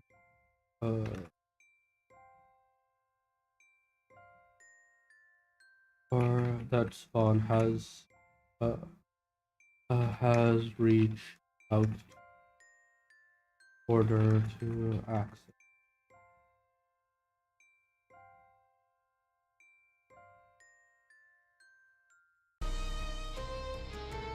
Uh,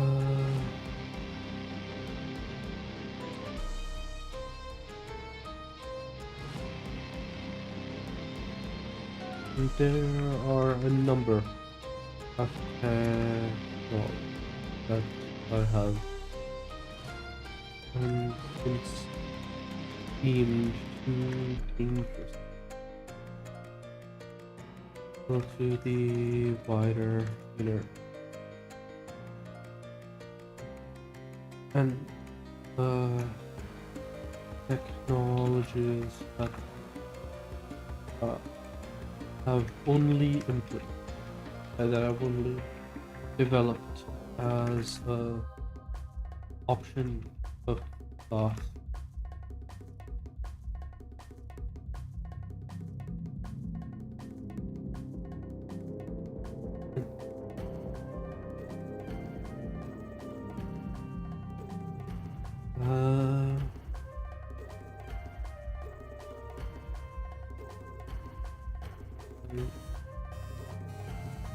Uh,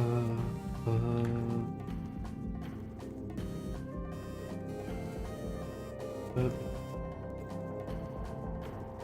but behind or the purple blue light, the large, glowing with a dim purple blue light. Um,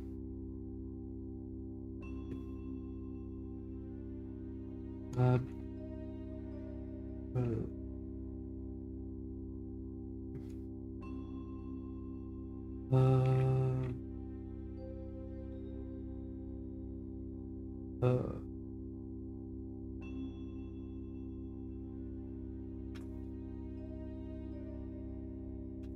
the distinct hobby of our fusion fusion was began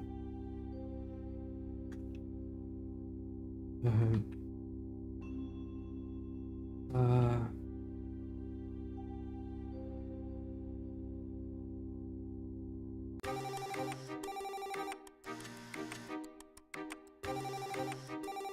I trust that you will Uh, Normally, uh,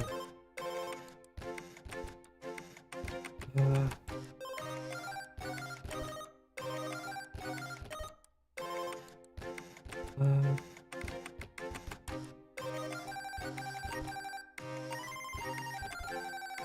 I still do not think that it is safe.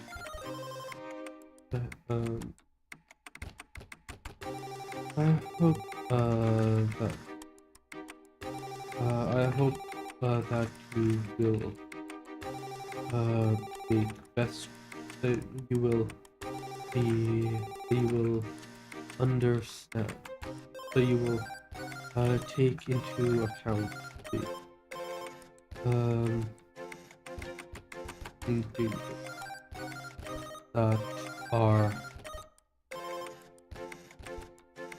dangers that will pop if you uh,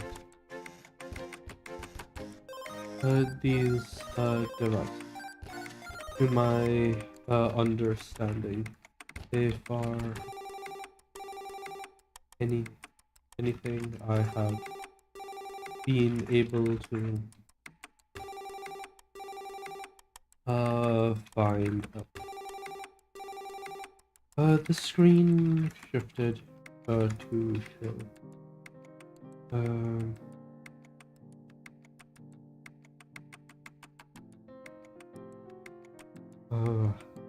Show. Um, uh,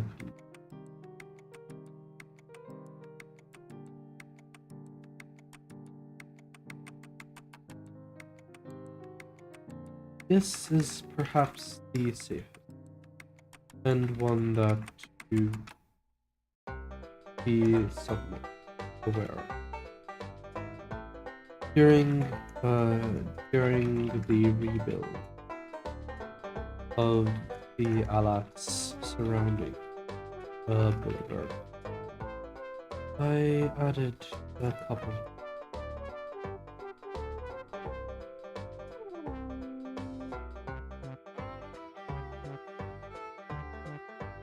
This is the controller to the city scale energy drill that I have built into the alat.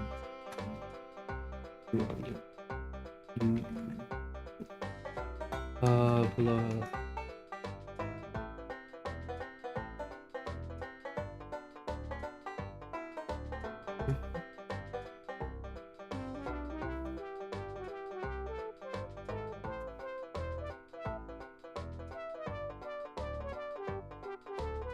Joanna.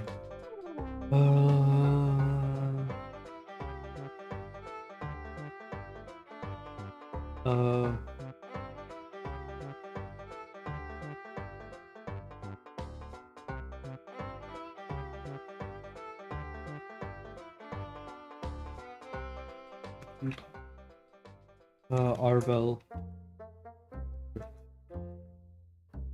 No, dude.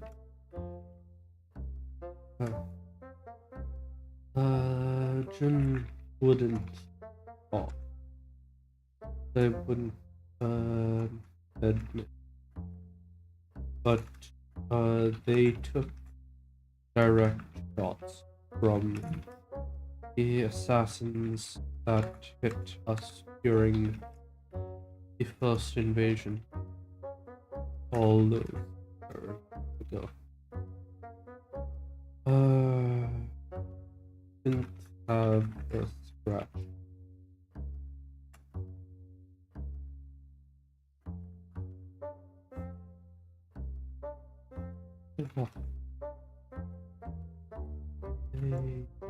They did the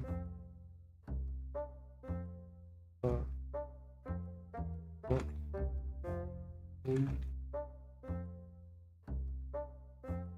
Oh.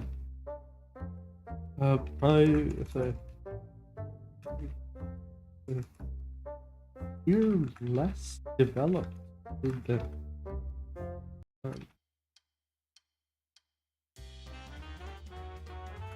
Hmm. Uh,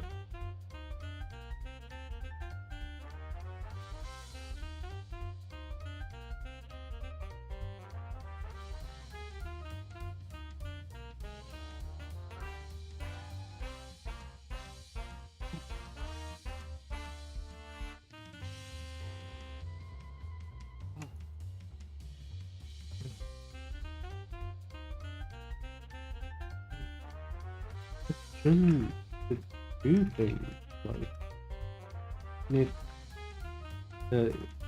it explains why. Yeah. I feel was so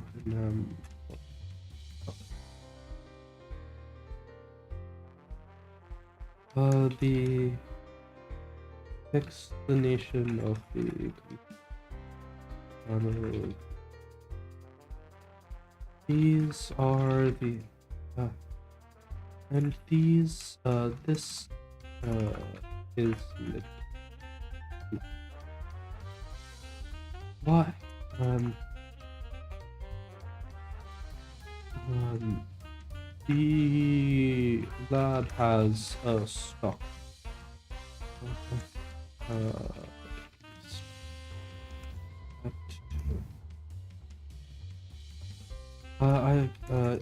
it is what I've been using it's what I've been using. It's what I used to do that thing with the Alak and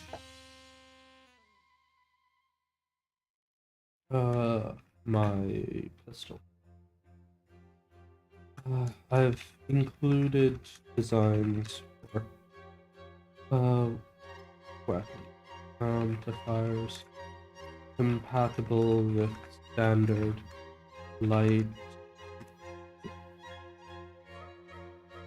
and large lasers, as well as how to engage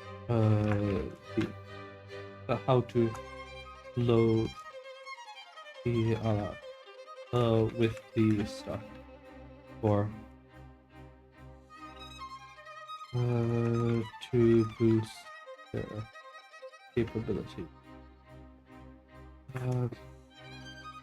That said, if you are going to,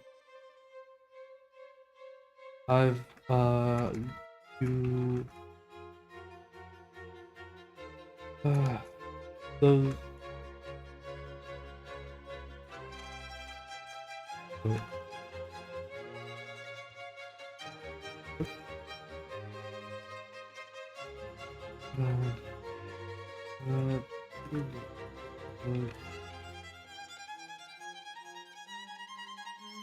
uh, I have to remember those.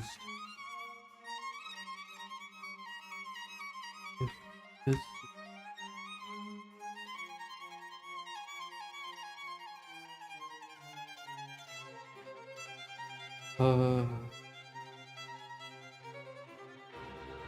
Joanna, eyes never left. Will out. I'm fairly sure will let Alak vaporize saltnet on the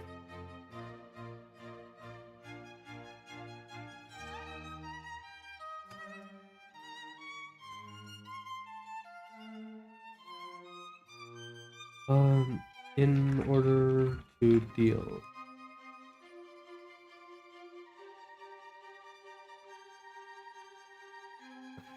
Uh, uh, you can replay at any time by clicking on this. Uh, the we're watching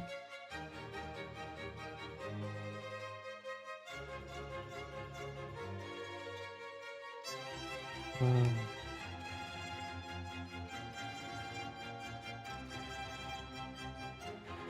not this. We know what we have to, what we can bring to.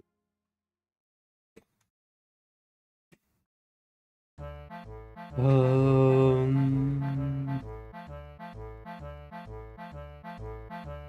Uh,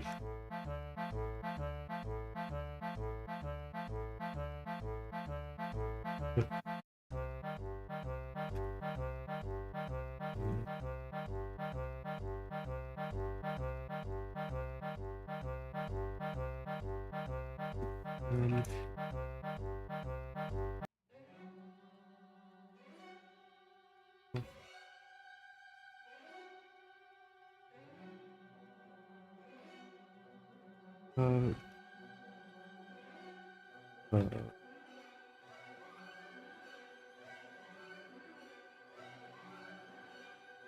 uh, yeah.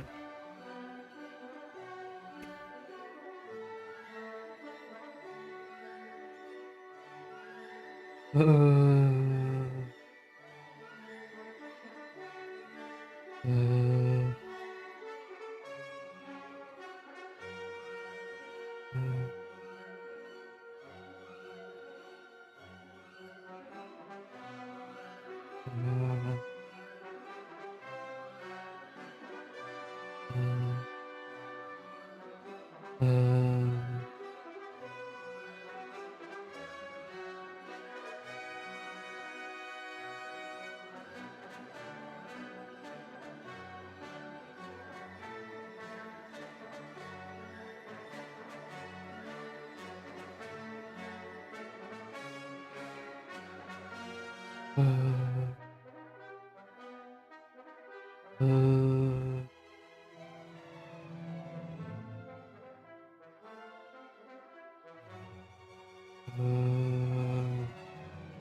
uh, we need to get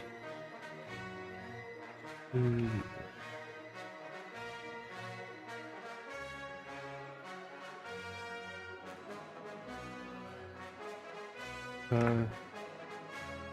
we given me any idea what does I have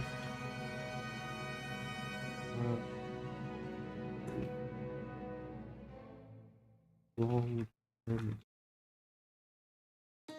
What did if they what did they tell?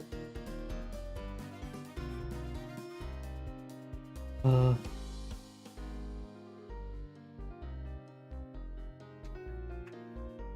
um, uh,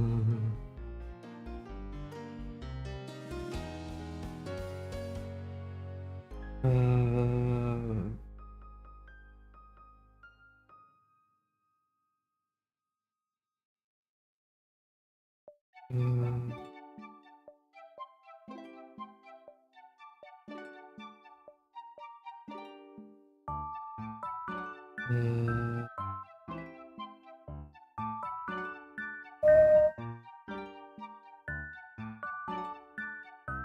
that I should only reveal information to that I should treat this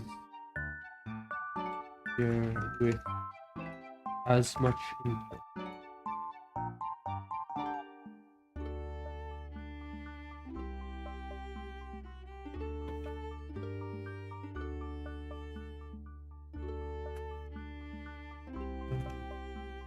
Uh,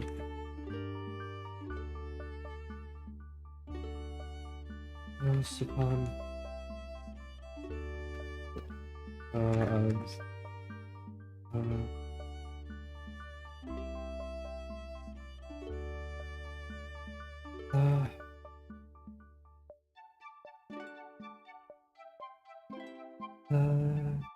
With the second viewing,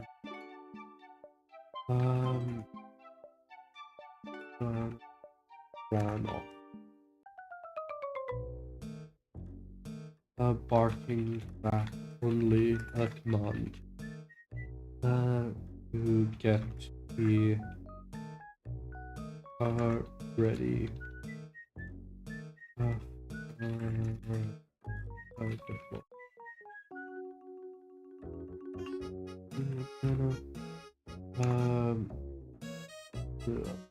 Grabbed the started calling to me.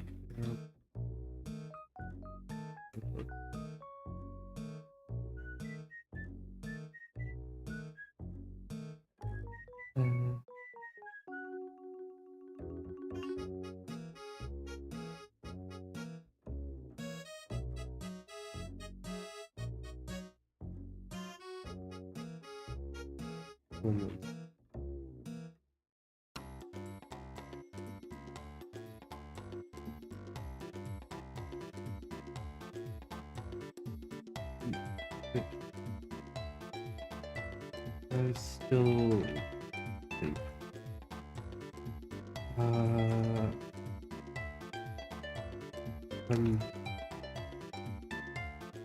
I'm feeling a lot better about keeping it back now.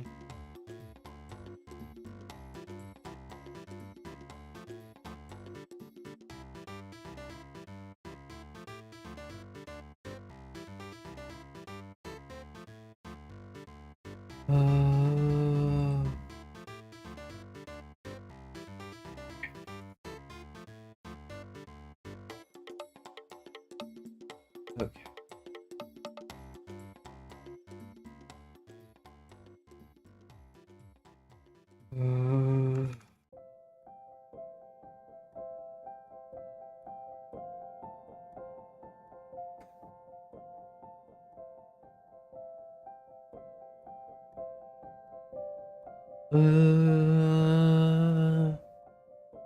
Let's do some planning for this chapter and then wrap up. And tomorrow, I can finally return to broadcast, Butler.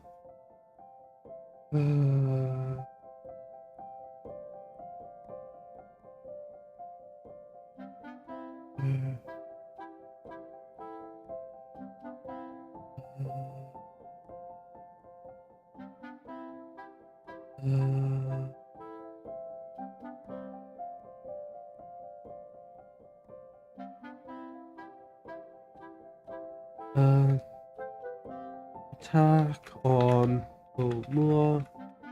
It's more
one,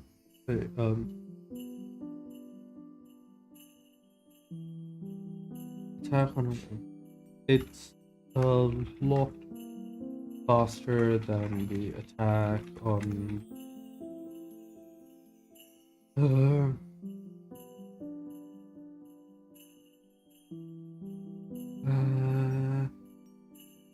first signs are from the no-clad, picking up ESF on an intercept thread.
I pick up on ESFs.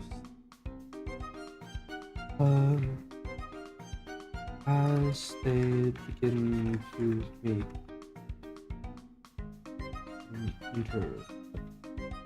urgent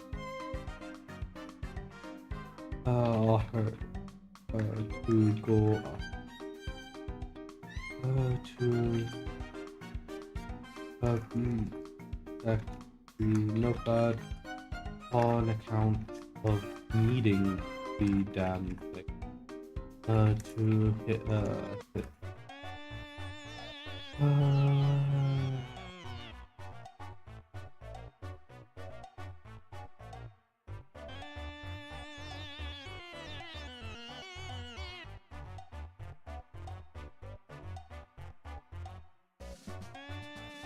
actually no. I mean, did we say the 21st of February?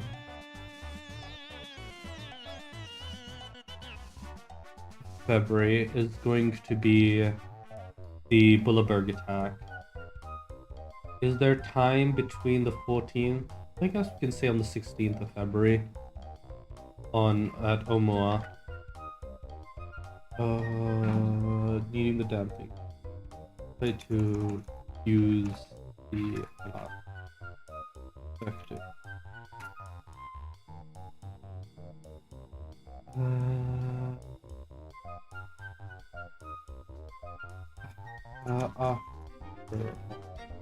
There's dozen. There's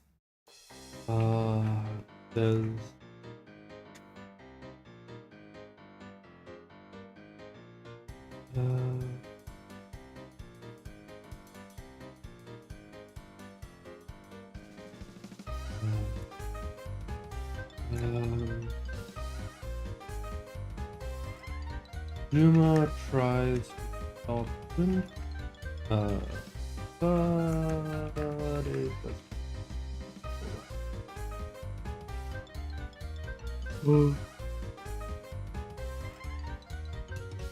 it doesn't. But can reveal some of their capabilities. Include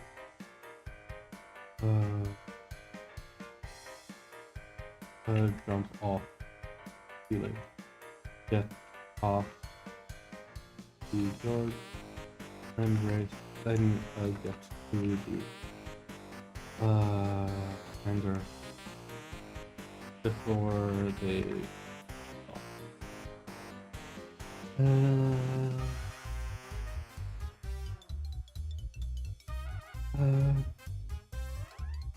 As Jin said,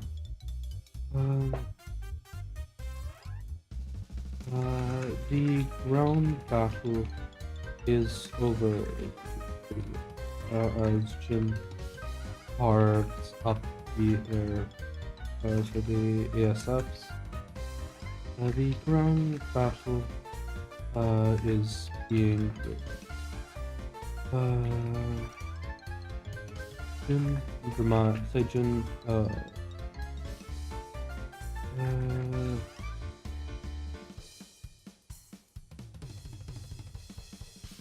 Jin also reminds them of the prototype jammer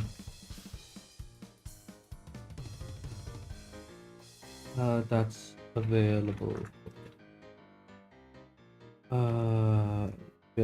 if they're ground. Or well, not raid. The battle, the other than the mech being blown up by the technicals immediately fall to invited. So fall to the free phase as the APCs with the jammers roll up announcing that the callers have been the battle does not last, and Jin returns to an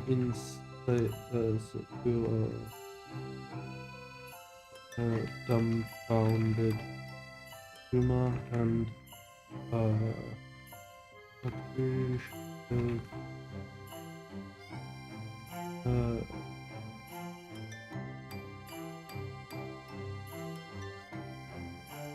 appreciative Fiona, who thanks who has been watching the dog and respect in piloting it.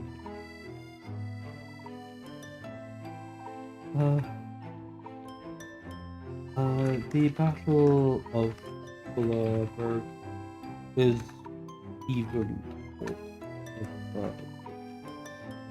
without a jammer. The situation is basically overkill, as the Flash enhanced Ala to chew through the invaders in record. The barrier generator, the barrier does take several hits from attempted suicide runs via ASF, but holds up.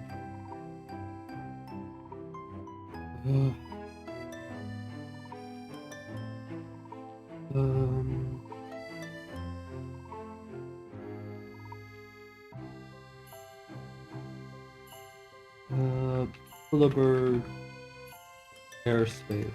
The Bullerberg is considered entire. So, following this, L2 enhance laser FSVs, head out to start, head out to chase the AFF, as well as free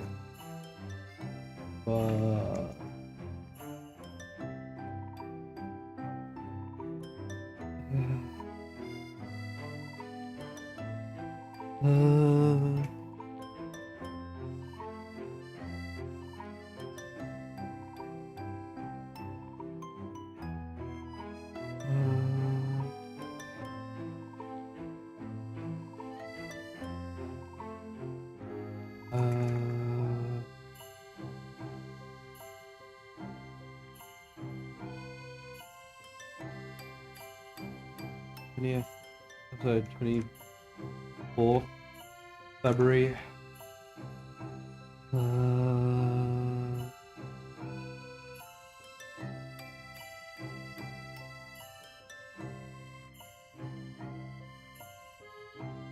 Calendar, where's the calendar?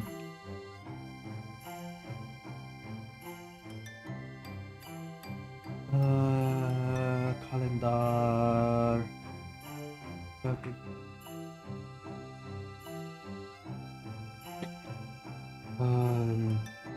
The using the XS01 and the ISAPs and the interceptor, Jim and Co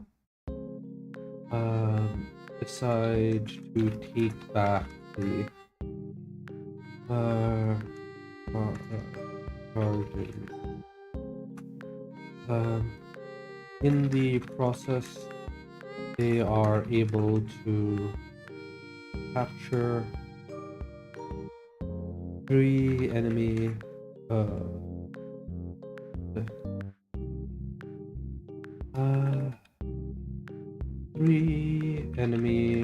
jump ships arrive in the system, kicking following a sudden reversal of fortunes on Illyria and Jim. Co use this as an opportunity to capture, to recapture. Not much. I finally finished chapter 39. Unfortunately, we do not have enough time for me to do anything else today. So I am just doing some planning for chapter 40.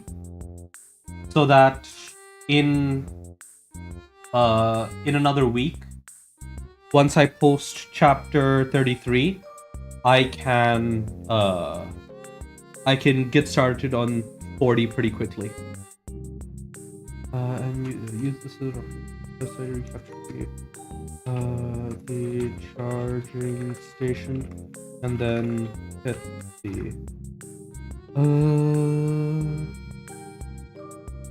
and capture some jump capacity while they can.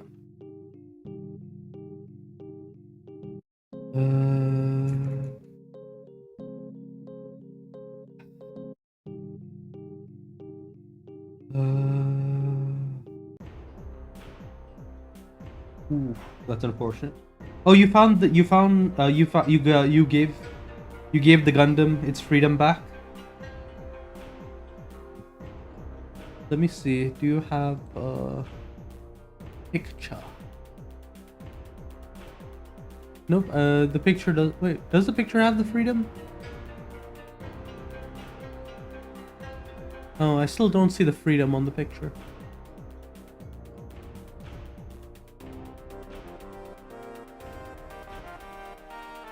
Hmm. Ah.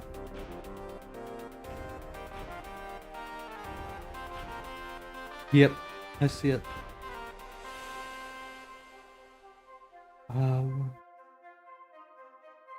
I'll wait.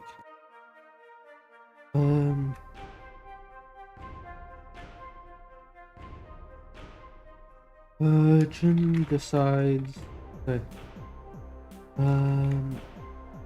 there's some celebration on Illyria, and plans are made to link back up with.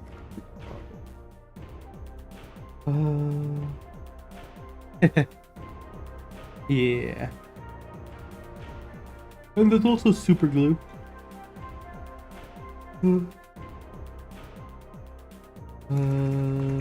Left power. Not. It is April 3rd, is it? From 24th. No, March, right?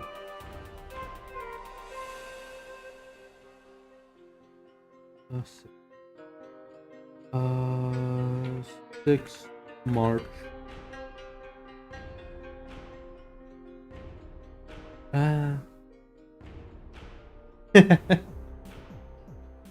Of course, it's always a gun.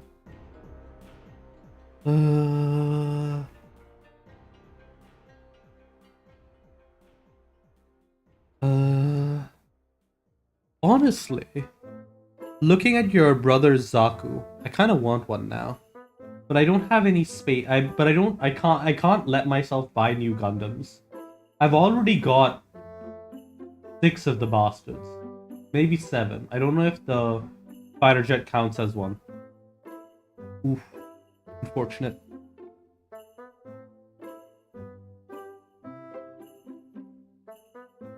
I've got 6 or 7 Gundams, 2 one-piece model ships, a Metagross, and also some Legos. And a couple of other figures.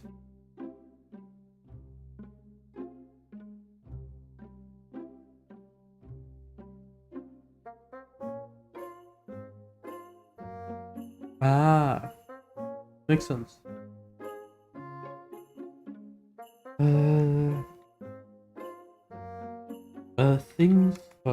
Things on Lucario are getting a bit better.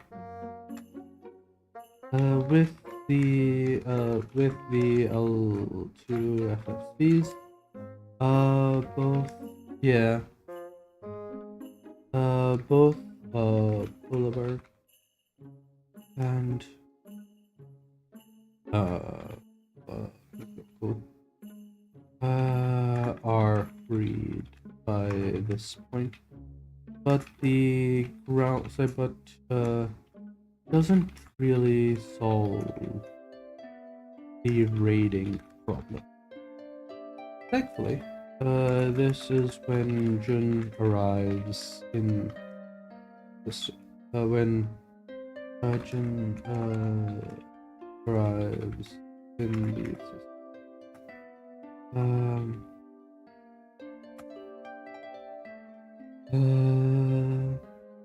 Yep. Good night. I will. It looks like you need the rest.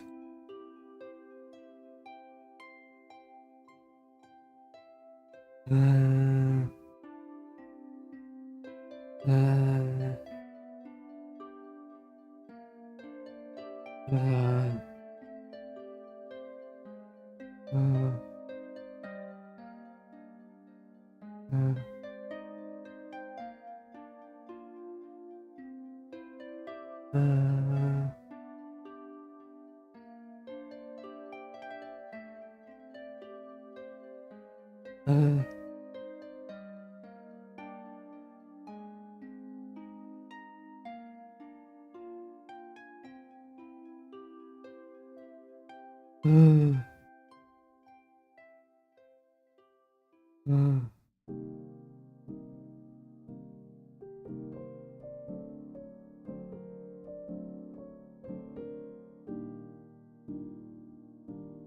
uh,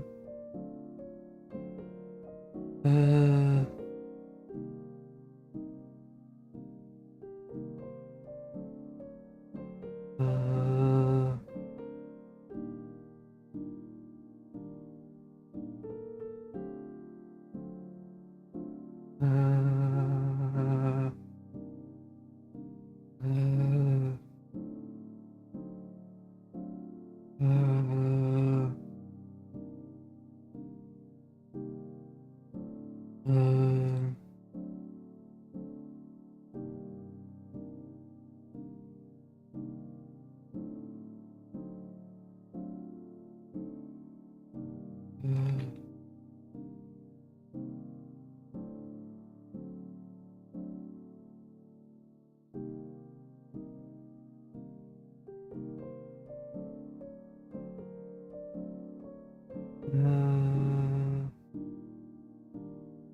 uh, Urgent finds out about.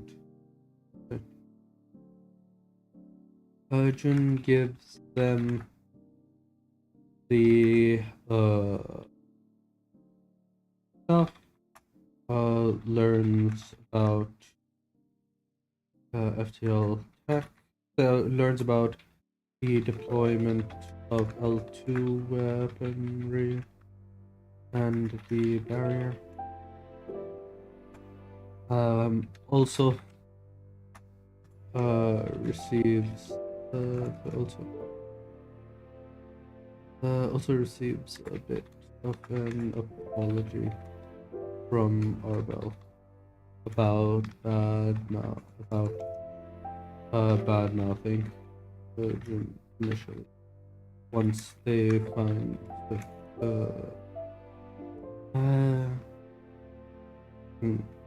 brings back some L2. Brings back an L2 generator to use on Ilaria. They bring back a lot of materials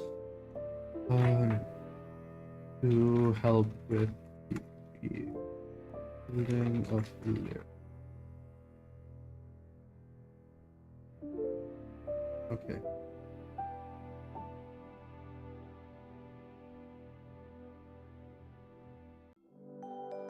I feel like that's a good place to end off for today. Here's all.